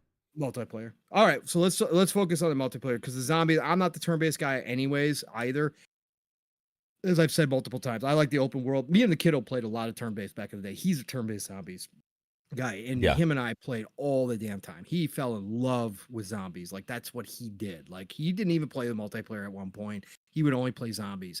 Treyarch is well known for that, and obviously they're bringing it back. So I'm happy for everybody. But let's talk about the leaks here a little bit then, Mav, that have been coming out. And some people said that this is a problem. And normally for a company, you don't want leaks to happen. That's why they do so many NDAs. That's why they usually have so much protection. It can be a massive problem. But overall, it seems like these leaks have actually driven up the hype for what Treyarch is doing. Now, everybody's got to remember, 4 years. Treyarch's had 4 years Yeah. on Black Ops. That's never happened. A long time for Call of Duty development. Yes, for a Call of Duty development. A lot of people have said that Call of Duty's been in decline. I disagree. I think they're, the past couple ones, as much as people trashed Modern Warfare 3 when it first came out, people have actually revised their opinions a lot on Modern. Again, you will always have a massive amount of haters. Right? You always have your IGN 4s. You will always have that kind of stuff. And I'm not talking about the campaign. I'm talking about the multiplayer. Again, the campaign, as much people like try to say that that's a big part of shit. Listen, I love the campaigns. I enjoyed the campaigns, but let's be real. It's not about that. And it's not even about the classic multiplayer. It's all about Warzone, okay? That's where the vast majority of people are spending their time, is in Warzone. But let's just talk about overall the multiplayer stuff. Modern Warfare 3, more and more people have gone back, and now it's in Game Pass, and people are trying it for the first time, and I've seen a lot of positivity. Yeah. Like a lot of people going, oh, wow, Call of Duty is actually great. Yeah, it's actually a really good time, guys. Yeah, as little time as they had to develop Modern Warfare 3, and yes, they recycled all the maps. They just lean into nostalgia, and just that's all they had time to do. They did it pretty damn well. And I had a great time for the 100+ hours that I spent in Modern Warfare 3. I had a pretty freaking awesome time. And I had an awesome time with the previous years too. I had a really good time with both of them. But Matt, they're changing everything in and it's going to actually supposed to be over in Warzone too, because they're going to bring Omni movement over there too as well. They're changing everything. Treyarch, this is kind of a return of the king, because a lot of people in the Call of Duty community think that Black Ops obviously is the best franchise, or the best one of the franchise. Everybody kind of has a different one that they like, but there is a lot of people who do really think Black Ops is the best and that Treyarch was the best. they've had 4 years, man. I think it's showing up, and I think these leaks have actually helped them. I agree with people saying that from what I've seen. Now, of course, there's gonna be people out there that say, "Oh, I've seen people talking shit about it, all blah." Yes, that will always happen. I just think overall the sentiment is that for the time being, at least, the Omni movement is changing the game enough to make it where people are like, I want to play this. Like, I want to see how this is going to work. Now, Mhm. I have a feeling from watching the Omni movement on that PS4, some of those leaks, Mav, it is going to induce rage like nobody's business when somebody pulls off some bullshit backwards jump move to get out of a situation and winds up headshotting you. It is going to be rage Yeah. inducing. I already know. Or some sideways bullshit jump through a doorway. Oh my God. There's going to be some crazy videos out there and there's going to be people raging. But overall, even just the PS4 version, take out the graphics because, oh my God, whatever. What is that shit? Anyways, just from the gameplay, it looks like Treyarch's returning, the King's returning here, Mav, with Black Ops 6. What do you think, bro? Early assessment here, just looking at the leaks and just kind of what people are saying. I mean, I've had high hopes on this one for a while because it is the longest development cycle we've had. Treyarch is one of the best developers for Call of Duty. There's obviously Infinity Ward, there's Treyarch and Sledgehammer, right? And then Raven that does support and stuff. But Yep. But all in all, like they've been kind of battling back and forth, Treyarch and Infinity Ward, on who is the premier Call of Duty developer. I think this is Treyarch's best opportunity to like show up and show out and like claim dominance again. On the heels of Modern Warfare 2 was received very well, right? I think it's not necessarily on Infinity Ward, especially because I think Sledgehammer was more in charge of getting this content out for 3. Yes. But Modern Warfare's name is attached to Infinity Ward, right? So it's kind of like those two franchises. DLC. Yeah, and then when the Modern Warfare 3 came out, it came out in that like, okay, what is this? Is it this like a 1.5 kind of game or whatever? I love it. I don't have any issue with it. There's $70 worth of content there, 100%. You know, like way better than most games for sure. And have a blast with it. But this is the most fresh, but also returning to the roots in a way of Call of Duty in the best ways possible. So for me, it looks like what people have been asking for, but brought in a little bit of a new way to kind of give a new feeling. And I think for the Black Ops players, especially the people that love Black Ops, that this is the game to introduce that Omni movement for, because that's what Black Ops has been mostly about. Is about it's more fast moving, more run and gun, style gameplay and stuff. So I think it's going to be a good fit for that. I think Treyarch makes amazing campaigns, so I'm really excited to play through the campaign as well. But it looks like they're kind of hitting on all the levels here. Like, okay, you got the campaign. I'm excited about that. For the people that love zombies, it seems like they're delivering what that community has been asking for. The multiplayer, what I saw from the leaks, man, I'm excited about the maps that I saw. They look great. That was my most exciting thing. That's what I was paying attention to. Is like, I like the layout, I like the look of it, and that kind of stuff. So, we got to ultimately hold the controller and feel the gameplay and how it feels to move and shoot and all that kind of stuff. But that's the one thing that Call of Duty has always kind of done best. So I have ultimate faith in that as well. I think it's going to be a return to glory for the franchise. I think it's going to be a Call of Duty to remember. Return of the King is a good way to put it, for sure. Yeah, it's a Return of the King. And I think that, again, all that talk about, Game Pass killing Call of Duty even further and all that kind of stuff is going to really fall by the wayside. Oh, you're going to have more people play Call of Duty than ever before. And that's what I'm excited about, right? That there are going, like I said, I've seen so many people jump into it, Modern Warfare 3, just because it dropped Game Pass, and just go I haven't played Call of Duty in years, and I'm gonna admit that I was wrong. Like that Call of Duty is feeling really good. And when you're this popular for this long, like I said, you're always gonna develop that those haters. I think a lot of those haters do play the games. They just don't want to talk about it that way. It's just easier Yeah. and more fun to bash on it and act like you're part of that crowd, that cool crowd that just doesn't play Call of Duty anymore.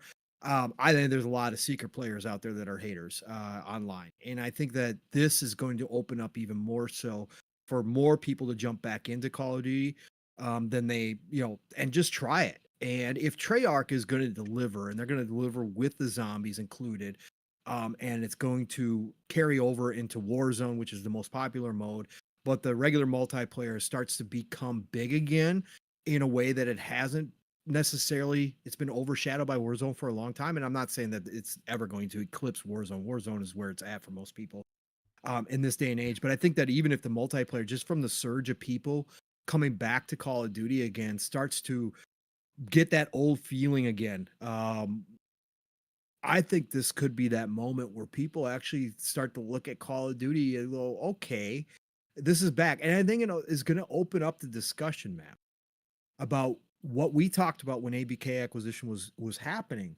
Was, does Xbox look at spacing out the Call of Duties a little bit more, giving these teams more time Yeah. with that main franchise instead of this yearly consistent like release where they wound up releasing what was Modern Warfare 2 1.5 with Modern Warfare 3.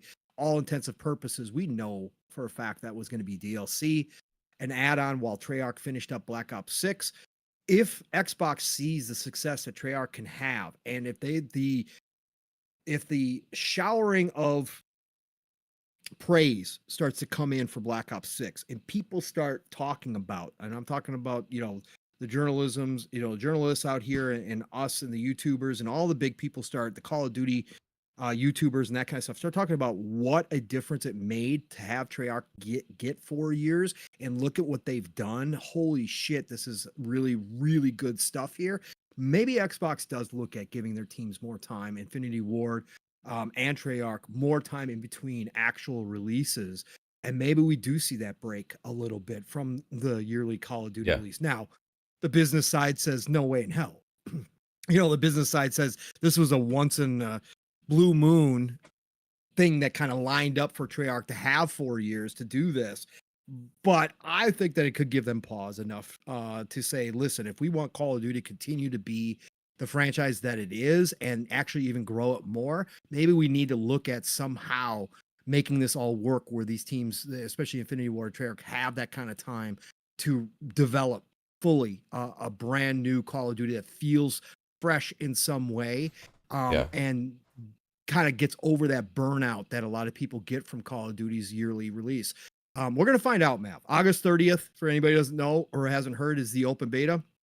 And remember, if you are Game Pass Ultimate subscriber, you get in, right? Everybody gets in at the same time. They're not withholding it, but Game Pass Ultimate subscribers get to jump in. Otherwise, if you're not, you got to pre-order it. If you pre-order it, you get into the open beta August 30th. So that's going to be the chance. I know I'm going to be downloading it. I do it every time. I want to see what this Omni movement. I'm going to be terrible at it. I don't care. Like I said, I still have fun in Call of Duty.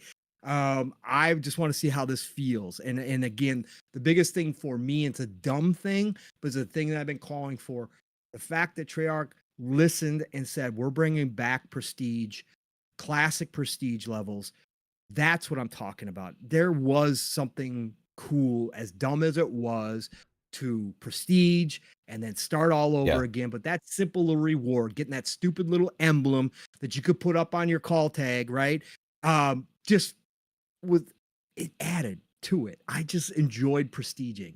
Even if I never maxed Prestige, of course, I never was that dude in Call of Duty. The few prestiges that I did do, it just felt good. And so I'm super excited. It's fun to level up your guns and get the attachments instead of having. I kind of really dislike the way they do it now because it's like, it's really confusing. Like they have your base gun and you have like spin off, like your different variations of it. And like, I really just like miss like, hey, This is this gun. You use this, you level it up, you unlock stuff for it like one at a time, and then you can equip and try those different things out and stuff and see. You can really feel the difference, right? So that I really appreciate that from the older systems as well. So we'll see how this is going to go. I haven't paid attention to how they're doing the gun leveling and stuff like that yet. Overall for the game though, yeah, I'm super excited. I think it's going to be a special one. I'll be playing the beta as well later this month. It would probably be one of the most played betas, I would assume. Oh yeah. Um, Oh yeah. because of that, because of Game Pass and stuff. But I had an idea for the development. Go ahead. Shoot. So 4-year dev cycles. Yep. Okay, for the main franchises, and you can start another franchise or whatever. But like, you give Treyarch and you give Infinity Ward 4 years, and you stagger them 2 years apart, right? Yep. So every 2 years you have a new mainline big Call of Duty game. Mm-hmm. And then you have Sledgehammer with support from Raven or whoever else have 2-year cycles for medium-sized fun expansions. Correct. Right? $40-$50 expansion packs that like are maybe kind of like have a shorter campaign that's kind of like crazy and different or fun or a twist on what the game has, right? And then add some more maps and adds new guns and stuff like that. Kind of like a variation of the game built upon it, right? So you have that would release every year after, the mainline release. So I like it. You would have people looking forward to that. You would keep the game ongoing with content and support, give people something to buy, get something else to market and have in Game Pass. And then you also have your longer, better development cycles for the mainline studios to really push the game forward each game that's released. Yes. I totally agree with it, because that was the original plan that we thought that Activision was going to, right? That's what we thought. That's what we thought. Yeah. That's what we thought was going to happen. Then right? they named it Modern Warfare 3. And we're like, okay. Right. Exactly. Yeah. And to, I think it was, who was it that asked? Was it Razor Ultron? Who was it? Yeah. No, they don't have 4-year cycles. Like they've been, like Infinity Ward's been pretty much 3 years, but they also assist in between on the other games as well, right? Treyarch's the first to get 4 years. And I think this is the first time it's ever been 4 years that one of their studios has gotten. Because if I go back, let me look here. So Infinity Ward released Call of Duty 2003, Call of Duty 2 2005, Call of Duty 4 Modern Warfare 2007, Modern Warfare 2 2009. See, they were on a 2-year cycle for a while. Then it was Modern Warfare 3. Then it was Call of Duty Ghosts in 2013. So it was 2009, 2011, 2013. And then they went to 3 years. 2016 was Call of Duty Infinite Warfare. 2019 was Modern Warfare, like the redo. And then they helped out on Warzone. They obviously then they had 2022. So another 3 years was Modern Warfare 2. Then they helped out with Warzone 2.0. They helped out with Modern Warfare 3, which was Sledgehammer Games was the lead. And now they helped out Treyarch on Black Ops 6. So if they were to do another release next year from Infinity Ward, that's only 3 years. We're back to the 3-year cycle. Whereas if, like Mav said, they do an expansion next year for Black Ops 6 and then give Infinity Ward till 2026 to come out with their new one, then that would be a 4-year cycle. Right. So and then like Jasper said, like Modern Warfare 3 was for 2. Yeah, but like calling it Modern Warfare 3 kind of took it, and charging $70 for it took it out of that expansion mode. Yes. But even though it's technically right. And I think they tried to hodgepodge as much content as they could together to make it a full release, which I think they did a good job of it. They did. But it wouldn't necessarily need to have as much content as Modern Warfare 3 had. And maybe a little bit less, and be able to because think of how well received. Let's even say they lost some of the content out of Modern Warfare 3, right? But let's say they didn't do the tack on campaign with Modern Warfare 3. Let's say that they took out the campaign and it just focused on the multiplayer and they called it an expansion, right? And they expanded out. Think about how well received that would have been at like $40-$50. Yeah. So like, right? okay, so let's say it was even a different twist. It wasn't Modern Warfare 3 at all. So it was like Modern Warfare 2, like Thunder Rising or some bullshit like that, or whatever, right? Like, and you have like some kind of big theme for it that you can really market and get behind, add some craziness to it or whatever. They could have done all the crazy stuff that they're doing now in that. Right. So you just kind of have like, oh, this is a crazy fun twist on Modern Warfare 2, right? And then so you charge for that. Then the next game's Black Ops 6, right? Mm-hmm. And then you got the Black Ops 6 expansion. The wars of hell. I don't know what the hell. Anyway, and then Black Ops 6 Gates of Hell. Yeah. And then you have the year after that, Modern Warfare 3.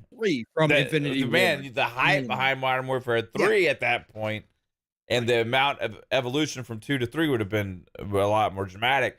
You would have had so much hype around Modern Warfare 3, right? Yeah. So that's kind of the gist of it. Yeah. I like it. I like it, man. It's what we talked about, what we thought they could do. Now, again, we'll see. Because business-wise, of course, it's like Activision. Even on your worst years, right, with a full release, you're still selling 15+ million copies. Like, okay. Like, that's a lot of money. Now, does Game Pass change that again? We talked about that during acquisition season.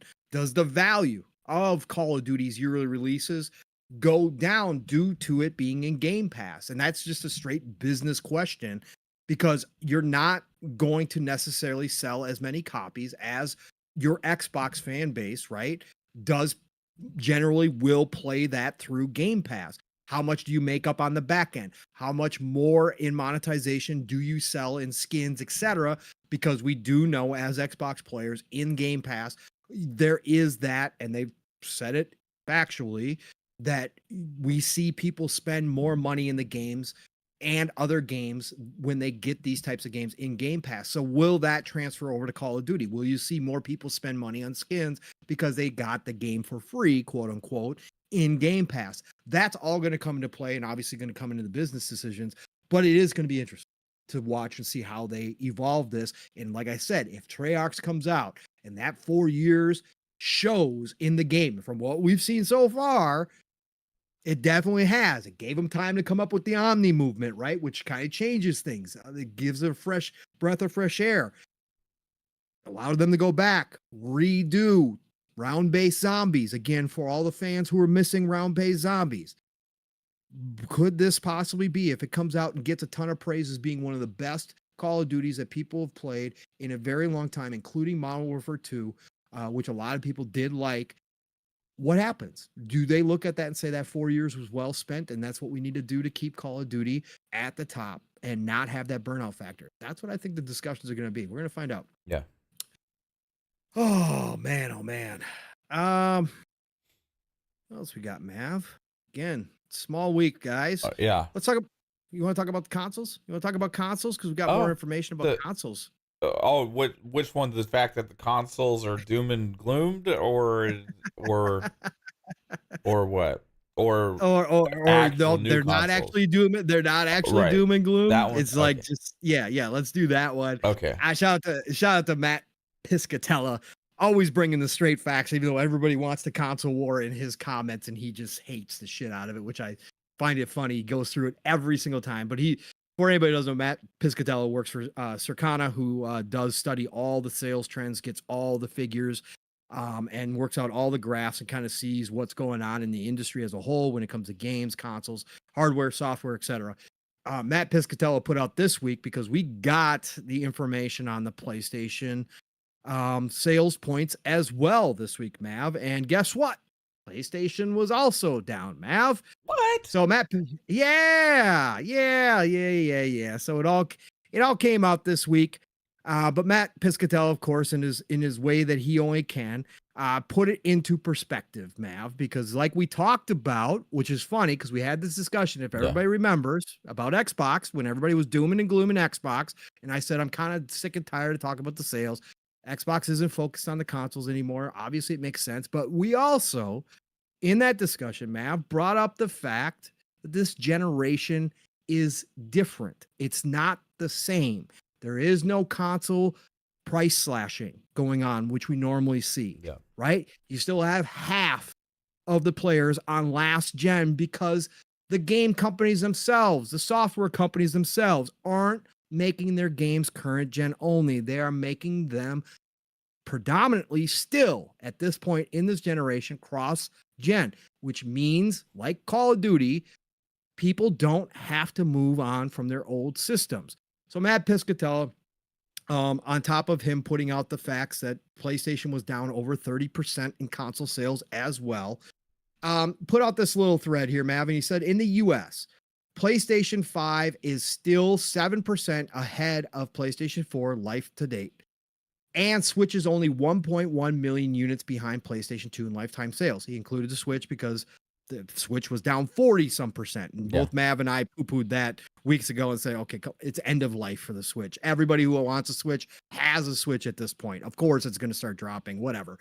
And he said, even Xbox Series, for all of its known challenges, is holding close to the Xbox 360 life to date sales pace and will get a college football 25 boost. That's something we brought up too, Mav. We were going to see how big of that boost was, but we do know that there was some.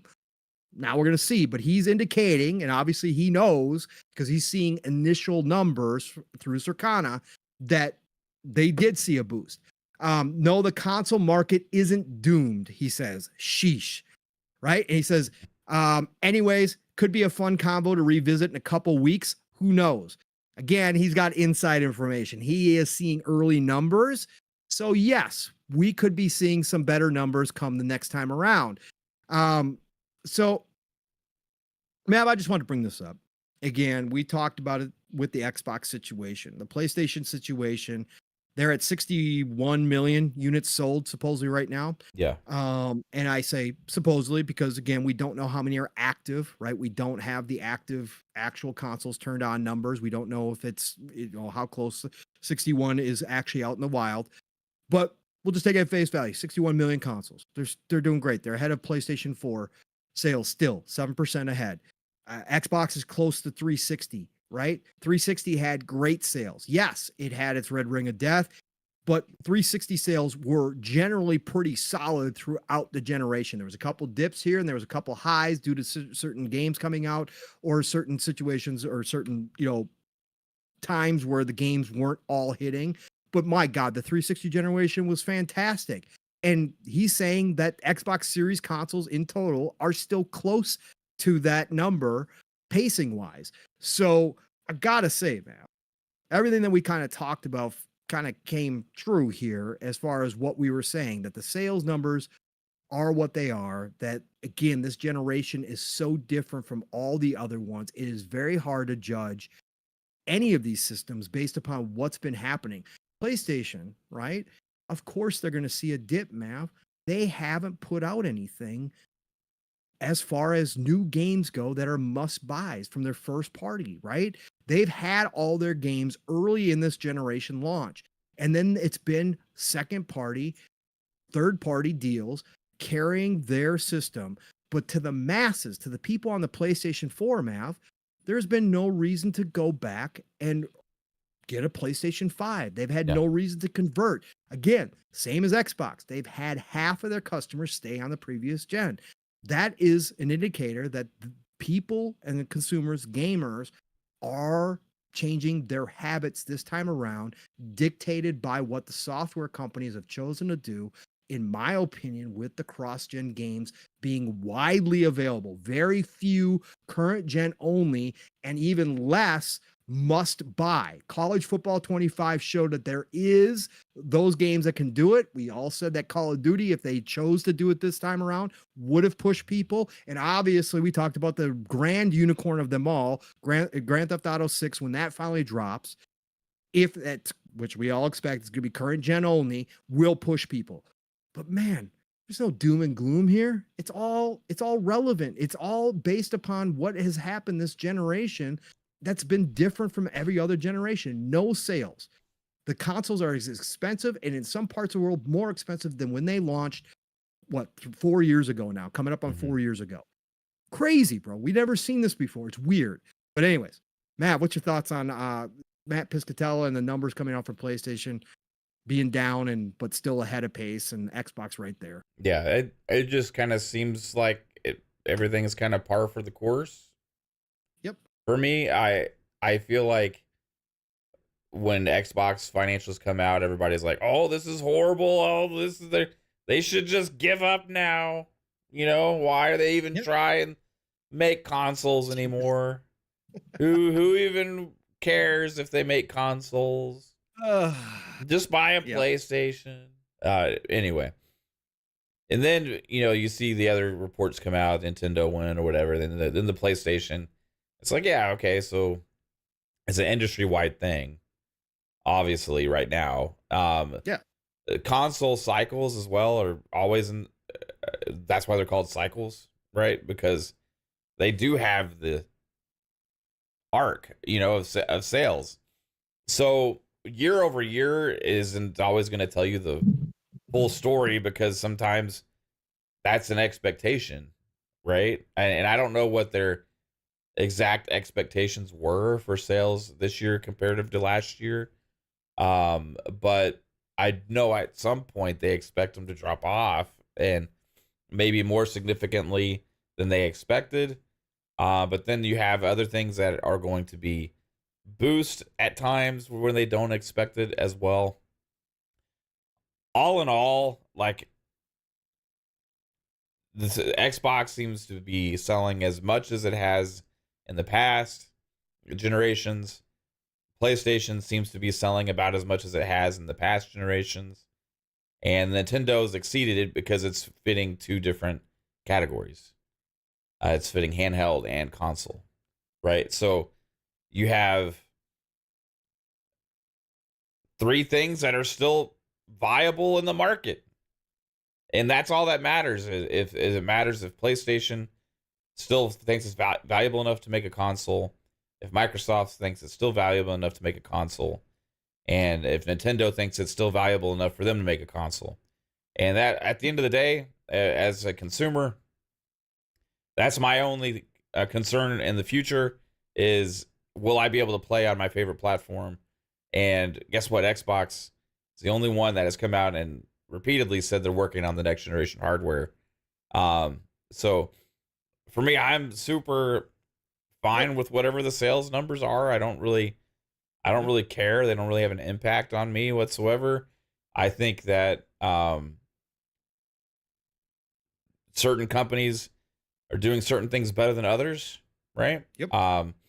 PlayStation would kill to have 500 million monthly active users. I was just gonna say it.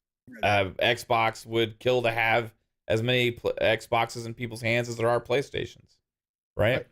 But they're both good and they're both okay. Yeah. So they're fine. Yeah. Yeah. The industry is actually fine. As much as it's like, the growth and all those other conversations and all that kind of stuff. Yeah. Like things are transitioning, things are changing, things are evolving in business and the industries and all that kind of stuff. But are we still going to be getting video games for generations? Are we still going to be having devices to play them on for generations? And the answer to both those questions is yes, and probably more options than ever before. Correct. So am I concerned with the industry or anything like that? Am I concerned with any of that stuff? No, not really. I think it's interesting. Yes. Right. But always. All in all, like, hey, we're good, man. Again, it's just three different companies playing in different games, man. That's all it is nowadays. Back again, we talked plenty sales and we talked all that. We thought Xbox was going toe to toe with PlayStation, but with their current strategy, like you said, would they love to have 61 million consoles out there? Of course they would. Of course they would love it. It's an entry point, right? But in the grand strategy of things, is that their focus anymore? No, it isn't. And we've talked about this time and time again. Whereas PlayStation, like you said, man, would love to have 500 million active users in the ecosystem. But do they have as many access points? Are they out there, the way that Xbox is? No, they're not. Do they have the ability to go make an acquisition like ABK? No, they don't. They don't have that ability, right? So everybody's playing their own game underneath their own rules now, which is completely different. And honestly, the Switch is last gen hardware if you want to be real. It's not current gen hardware. It's last gen hardware. They're end of life. But Nintendo's making money hand over fist because that's how they set themselves up. They've been sitting on Switch 2 for a while. It's eventually going to come and it's going to explode again. So this is the ebb and flow of the industry. Is the industry perfect now? No, we saw miscalculations from the higher ups all over the world, right? In all industries during the pandemic. The video game industry was no different. It should be common sense. It should have been easy for a lot of people to say. But when you're making money and when your shareholders are banging at your door asking for more, they make bad decisions.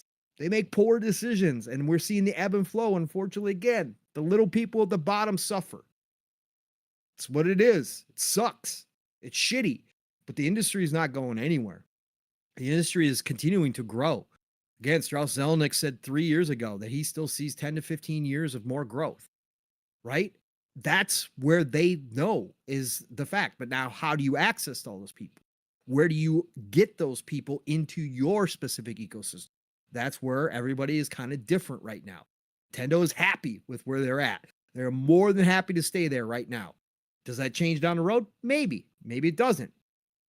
PlayStation got to decide what they're going to do. And it sounds like they might be moving closer and closer, as we've said for a long time, to making bigger decisions to move more towards an Xbox alignment where they're putting their games in more places, because you got to go meet the people where they are. You're not going to convince everybody that they need a console, no matter how good your name brand is, no matter how popular you are. That's why the console has been capped for all these years. You're not going to convince people to change. So you got to go meet them where they are. And that's up to PlayStation to decide how they're going to do that. And we know they've got plans in the works to do specifically that, and they've started to do it. But right now, Xbox is what they're doing. They're evolving. And Satya, with 500 million active users, sounded very happy. With Sarah Bond quadrupling down on hardware next generation, we know they're not giving up the hardware. Even if all the people want to sit out here, all the experts, quote unquote, want to sit out here and say, oh, there's just, look at these numbers. No reason to be in the hardware game anymore. Yes, there is, because it's still one of the best ways to play Xbox ecosystem games. It is still one of the best ways to get into this space.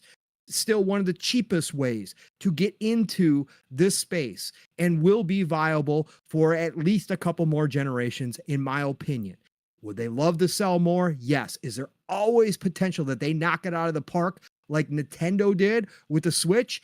Absolutely. Of course it is. Even giving their games to other places, they still have the potential to come out with a 1 or 2 combo system of hardware that boggles people's minds, that becomes the it thing that you need to have in your living room or to have on your hand, to be the handheld that you carry around to play all of your games, no matter where they're from, on. They still have that ability to do something like that. And I think that that's what they're going to shoot for. So whatever the sales numbers are now, again, it's only one little piece of the pie compared to the grand scheme, the grand strategy when it comes to Xbox. And again, PlayStation, they've sold a shit ton of PlayStation 5, 61 million, nothing to sneeze at. Great number. Head of PlayStation 4. Awesome. But the slowdown should be expected when you're not putting out first-party titles that you've been known for forever. The reason why you became so popular, you're not going to convert your people over, especially when the Call of Duties, those third-party games that carry your console, right? That carry your console in a lot of ways. The big ones that the masses play aren't going next gen only, current gen only, right? It's just not going to convert people over. Even if you had Spider-Man 3 out next year, it still wouldn't convert the other half of PlayStation 4 owners over. That's just not going to happen. It's going to take the Maddens. It's going to take the Call of Duties. You are beholden to those type of games to do the conversion. What Xbox is saying is, we're going to be everywhere. So whatever everybody else wants to do is cool with us. Like we said, Mav, all along, building that moat. They don't care. They don't care what happens, right? Again, they would love it. But if it doesn't happen, it doesn't matter to them because they're getting people everywhere. So again, we're going to wind out and see how this all plays out. But interesting, to say the least, that series consoles are still close to being on pace with the 360 console. Again, that's nothing to sneeze at in itself. And again, whether this generation ends early in 2026 because they move on to the next set of hardware or not, it's still pretty damn impressive, right? And if things go one way, we could see an explosion, and a lot of those people that never converted over from PlayStation 4 and Xbox One could make the decision just to leap directly to Xbox, depending on what happens. Obviously, Grand Theft Auto 6 is going to be a big domino. And speaking of Grand Theft Auto 6, Strauss Zelnick came out this week, Mav, and he had they had a audio call this week, I believe with their investors, and he did reconfirm, he doubled down. Now take it for what it is. Guys in his position are always going to give you the best word that they possibly can. They're not going to come out and admit anything. But he says that Grand Theft Auto 6 will be targeting a fall 2025 release date still. Yeah. We'll see. If it moves to 2026, then Xbox is lined up, Mav, as you pointed out. And I will give you full credit for this, Mav, as one of the first people that I heard bring this up. Maybe others have. But if Xbox has their handheld ready in 2026, man, and it can play games natively, as everybody's stating that it's going to, and Grand Theft Auto 6 does not launch on PC day and date, the Xbox will have the only handheld version of Grand Theft Auto 6 available.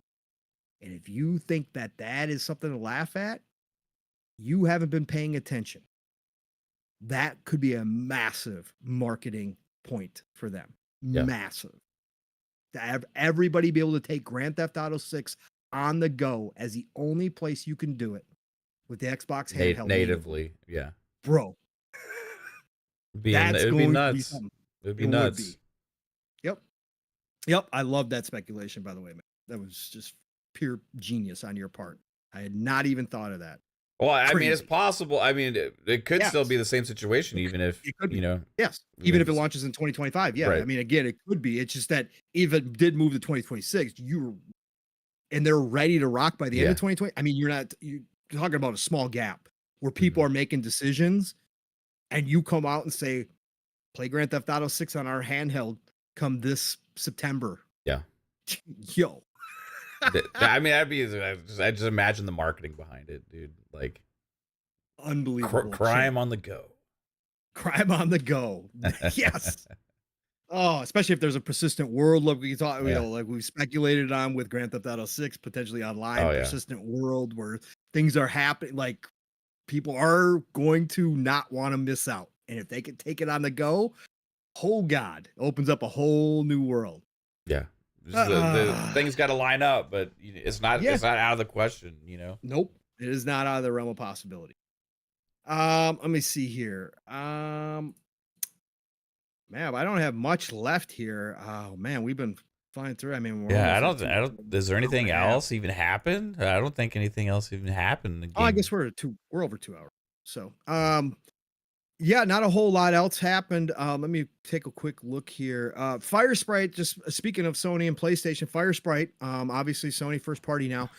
Their dark horror game is supposedly from an established IP and is potentially, according to word on the street, being launched on PC day one, which would go against the narrative that Herman Holst said was going to happen for their PC perspective, right? From their games. He said that games as a service, right? Makes sense, would be PC day one, but their single player experiences would still be a delay from going to PC. Fire Sprite is first party. I don't care if it's not Naughty Dog or Insomniac. I don't care if it's not one of their big IP. If they do this, that would be huge because obviously this is going to be a single player horror, dark horror narrative type game, Mav. According to game designer Emily Stell, she lists the project as a narrative horror title for PS5 and PC. Yeah, that sounds like day and date. Yeah. Sounds like day and date to me, man. Again, moving a little bit closer, as much as some people want to deny it and keep moving the goalposts further and further. Oh, but not these types of games. Oh, these are telling you, you guys are in for a surprise, man. You're in for a surprise. So yeah, that was a little interesting news that came out this week. Meta shut down, speaking also of PlayStation, old PlayStation studio. Sad to see this one. But Meta, who purchased Ready at Dawn, don't know why Sony didn't purchase these guys back in the day. Made zero sense to me when they let them go. But Meta purchased Ready at Dawn, developers behind games like Daxter, God of War, Chains of Olympus, and Ghosts of Sparta. The Order 1886. Meta picked them up to make VR games, and they created a VR hit Lone Echo series. I would have no idea. Don't ever play VR. Could care less. But they shut them down. Meta has reportedly lost over $8 billion on its on VR. $8 billion. Wow. More than what Xbox paid to buy ZeniMax. Yeah. Yo. It's the industry trends, man. It's like the tech industry is always chasing the latest and greatest new tech thing to get investments and get investors excited and stuff. And VR was one of those things. And you know, it's got a market, it's got a viable market, but it's just only a certain size, you know? Yep. And they expected every single person out there eventually to be wearing these headsets and stuff. Like as technology keeps advancing, maybe it's more affordable, maybe it's more consumer friendly and more like easier to get your head around just putting on some smaller glasses or something. Sunglasses. Yeah, like this eventually, so one day there'll be a big enough market to where there'll be real growth, like really good growth. But till then, I think it's just these companies that are really investing in it and stuff. It's gonna be hard, you know, because you got to make money within the ecosystem of whatever it is you're selling, and if the experiences aren't keeping people engaged, aren't keeping people there, aren't keeping them spending money. If they're only able to spend a certain amount of time before they want to stop, you know, all that kind of stuff is a detriment to the growth of that business. And right now it's just where it's at, you know, so. It is. I feel awful for the people Ready at Dawn. There was rumors too that came out afterwards too now, Mav, that they were actually, in fact, and again, I know a lot of people like to hate on the Order 1886 because of all the hype around it, because it didn't live up to a lot of people. I got to say, I bought that day one on PlayStation 4, and it blew my mind. It might not have been the best game in the world, but it had so much potential, and graphically it was so freaking impressive, man. What they were doing on that hardware back then. The word has been that before they got bought by Meta, they were working on the next Order, and that they were actually going to get their full vision this time around, because they didn't have the resources and time the first time around, but the word is that they were given the green light and that they were going to be fully funded for the Order sequel, and it was going to be able to be the full experience that they had originally intended 1886 to be. So a lot of people are obviously upset about that as well, and obviously a lot of people have fond memories of their God of Wars as well, which was based on the Jaffe stuff, which is my favorite stuff. And I actually played Chains of Olympus.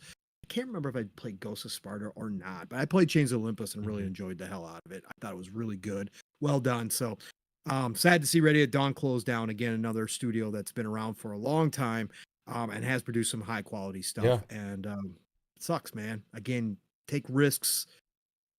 Like you said, man, VR is, like I've always said too, I'm not dumb enough. I'm old enough to know a lot of tech that people laughed at turn out to be the next big thing.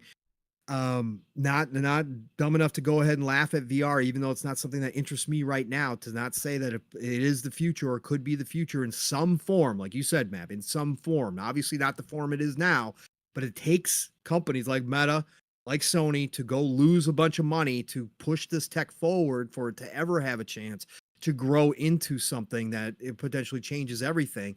And so I always give credit where credit's due when these companies do try this stuff. Like I said, don't think PlayStation should have done it this time around. Way too many eggs in too many places. They should have definitely not done it. But again, I give them credit for doing it. But Meta, shout out to Zuck for throwing away $8 billion, just burning it up. $8 billion, go. just light it on fire. Again, hopefully the people are ready at dawn go find new homes, as always, with all this kind of stuff that happens. I hate to see the closures. Yep. But it Sucks. is part of it. Yep. Don't have anything else, Mav. You got anything you want to touch on? I got nothing for you, man. One question. Yeah, shoot. Do you think the trajectory of sales on console right now has an impact on PlayStation's decision whether to move forward this year on a PS5 Pro? No, I don't. I think they're locked in. Okay. Because I said this when we initially talked about the PlayStation 5 Pro. Yeah. They will not, I would imagine. Now, again, Hiroki Totoki seems to be a numbers guy, so I'm going to imagine that Hiroki knows that this isn't going to be a massive selling device, that this is going to be for your enthusiasts, but you can certainly sell X million amount of people that are enthusiasts on the latest and greatest hardware to push it forward. So I think that they still will go ahead with it, and it will give them the opportunity to once again resell a bunch of games to those enthusiasts, where they will make a ton of money off of, even if they're only selling 1 million copies, right, to the enthusiasts, they still will make a ton of money off of that because it's not going to cost them hardly anything to upgrade those games. But they will push them as the best version of all those games. So I think they will move forward, even though it doesn't seem like they have much in the works that is going to be ready. I still think they will move forward with it. I still think they will. Now, I could be completely wrong. Maybe they're rethinking everything, but I think that they're still going to have a September big promo, like launch thing that everybody's been talking about. I think that's going to happen. And that's what I said all along. And I would not doubt that they even have a little sneak peek if they cut a deal with Strauss for Grand Theft Auto 6, like have a little marketing teaser, even if it's bullshit, have a little teaser in there about that coming out next year and being the best place to play Grand Theft Auto 6 when it does launch. I don't doubt it. Yeah. But yeah, I think they will go forward. I think they will be interesting to see. Yeah. Oh, by the way, too, guys, Hiroki did come out this week and confirm details about Bungie, and basically they are assuming total control of Bungie. It's over with. They've been assimilated fully into PlayStation. And it is only their main team will only be Marathon and Destiny 2 from here on out. There will be no other projects for them. The other team that split off will work on something else currently, but it will be a PlayStation title, right? Obviously. So yeah, Bungie is fully assimilated. Pure and simple.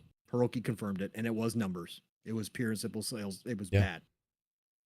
Hiroki said, I told you all, you don't know shit about business. Right. So we're gonna go ahead. We're gonna take control here, guys. Yeah, guys. Hey, guys, look, can we sit next to us, have a little talk here? Yep. You don't know what you're doing, so we're gonna go ahead and just take over here. Thanks. Thanks for that clause in the contract, Bungie. Hey, appreciate you. Hey, did you cook your books? Did you? Oh, Hiroki knew. Yeah, he did. Yeah, congratulations, Pete Parsons. You pulled the wool over Jim's eyes. You got yourself a nice little bag, buddy. Enjoy those cars. Enjoy your collection of cars. Yeah. Well, everybody hates you. Just know that. Good effort. Anyways. It will be the PS5 Pro would carry third-party devs to do better. Yeah, I mean, again, there are already talked. I think that somebody data mined, I think, No Man's Sky, and there is confirmation that they have a PS5 Pro version ready to go already, right? That Hello Games has already gotten that internally in the coding, and they are ready to pull the trigger whenever the PS5 Pro is announced. They will have that version ready. So now there's some big claims being thrown around right now about what its PS5 Pro is going to do. Grain of salt, everybody. Grain of salt. We got to wait to see the deets. But it's going to be, again, people are saying some crazy stuff what they think this thing's going to do. It's probably not, unless it's going to cost the $700 or $800 that I guessed it originally would. But if they're going to keep the price down, they have their own AI upscaling. Oh, that was the other thing too this week, real quick too, Mav. Microsoft showed off their AI upscaling that they've been working on, right? They showed it off on Cyberpunk 2077. Pretty damn impressive, Mav, I gotta say. Like their frame generation, I think it caused 12 or 14 milliseconds of lag only, which again in most games isn't going to be a big deal if you're an esports person, obviously competing at Call of Duty or whatever. Yeah, that's going to be a big deal. But for the masses, for all of us that play, single player, you're never going to even notice. But pretty impressive stuff, and obviously that is their own AI upscaling that they're working on that will be in the next tech. I mean, the next console, next handheld will have that actually in there. And it was pretty damn good. The amount of detail that was added looked pretty impressive. So we'll see it once it finally start launching full time, but so far so good. So could be a part of Sarah Bond's biggest technological leap in generational history. We'll see. Yeah, we'll see. Could be. Oh, great show, everybody. Mav's still not 100%, obviously, but obviously he pulled it out. I feel better. Kalen, he might need to go bed early. You might have to. No, get him I some soup. if when I talk, like I got this like shit in my throat. Sure, like, Kalen's really happy about that. Yeah. Just stop talking. Just don't talk then. No, I'm just giving you a hard time. But no, thanks everybody for coming out for another episode of PM in the PM on a slow week. Over 100 of you in here. Love every single one of you. If you were just lurking in here or you were chatting it up, all the same love and respect to each and every single one of you for joining us tonight. Again, we're getting into that season. We got some big games coming up. You're going to be hearing about new games from both me and Mav here soon. Guarantee that, because there's some big launches coming up that we're all hyped about that some other people are poo-pooing. I don't give a shit. Again, I'm going to be all over Star Wars Outlaws. I will tell you how I feel about it, obviously, but I'm going to play it. And I'm going to join Ubisoft Plus for the first time, so that'll be an interesting experience. I'm going to talk about that too. But we got lots of stuff to coming up here. Should start ramping up. We got lots of news and games to talk about. So thank you all for joining us on a slower week. We appreciate you guys. But this has been a great episode of Pong and Mav in the PM in the PM here on the Fun Speculation Network. But Mav, Sniffles, Fun Speculation. What are we doing? We got tomorrow night. Xbox Ultimate tomorrow night, 10 p.m. Eastern time. Talking to Brandon Martin in the chat. I think he's going to join us, talk some Call of Duty. Nice. Yeah, so we'll have some fun tomorrow. Xbox Ultimate, 10 p.m. Eastern time. I'll see who else is going to be able to be there. I don't know, but gonna have some fun. I do want to talk quite a bit about COD because it's getting that time. We're getting close to that beta. It's one of the biggest games. I think the excitement is starting to really ramp up for this year's specifically. So yeah, I'm getting pretty pumped, man. But yeah, that's tomorrow. Mondays we got FSP 10 p.m. Eastern time. Back here Thursday at 7 p.m. Eastern. Everybody. You gonna try to do Ken Bardu time anytime? Yeah, I think so. Maybe this weekend. Yeah. I was planning on it last weekend, but I still wasn't able to yet. But yeah, maybe this weekend. Okay, cool. Everybody be on the lookout for a Mav stream with Ken Bardu returning to the field. The return of the Bardu. Anybody. So I will try to make tomorrow night. I can't guarantee it again. Friday nights are dicey for me. I'm going to try to make it. But otherwise, you still got to be here for Xbox Ultimate, 10 p.m. Eastern, 9 o'clock Central Time, where the family gets together and has a good time. And if Brandon Martin is on, it's gonna be fun. Get a new voice in here, talking some Call of Duty. Hell, freaking yeah! Because like you said, Mav, even as casual as a Call of Duty fan as I am nowadays, bro, it still gets me hyped. I don't. Yeah. Especially since I started playing again ever since Modern Warfare 2. Like, I'm excited. I'm going to try that beta and have some good times, man. I can't wait to get back with the family and start running some Call of Duty back. So I'm getting hyped for that. So that's going to be a good conversation. Saturday morning, you know the drill, living split screen. Split screen's all one word. Myself and my brother from another, Steel Rain, go live, raw and uncut, 10 a.m. Eastern, 9 o'clock Central Time. We take you from your morning to your afternoon or your afternoon to your evening because we go 3+ hours. Doesn't matter what type of news week it is over there. Steel and I, man, we just BS till we're blue in the face because we catch up on our week. And we're going to have a lot to talk about this week. Again, I can't wait I got to deep dive with him on Mecha Break and find out how that is playing and so much more. So join us, Living Split Screen, Saturday morning, 10 a.m. Eastern, 9 o'clock Central Time. Set your alarms now. Be ready for that one. And then, of course, we are off still on the Shop podcast. So we're not going to have a show this week, but PTK did announce on X, he did make a post that we will be back the 17th. So not this weekend, but the following weekend, we will be back for the Shop podcast. So be ready for that. Otherwise, next week, it starts all over again. Of course, Double Barrel Game is the channel. Boomstick is the man 5 days a week, but Tuesdays is All Good Things Green on the Xbox Factor podcast. Always join that crew, 12 p.m. Eastern, 11 o'clock Central Time. And of course, my week will be here, God willing, back again with my brother right here, Sniffles, for another PM in the PM. Pong and Mav in the PM, 7 p.m. Eastern, 6 o'clock Central Time. Listen, y'all, it's the golden age of gaming. Get out there. Please have a great have a great Friday. Have a great start to your weekend, wherever you are in the world. Play what you love. Love what you play, and I'll talk to you all real soon. Get us out of here, Sniffles. Snipples. Snickles. Snickles, snipples, sniffles. Bye, everybody. Have a good night. Later.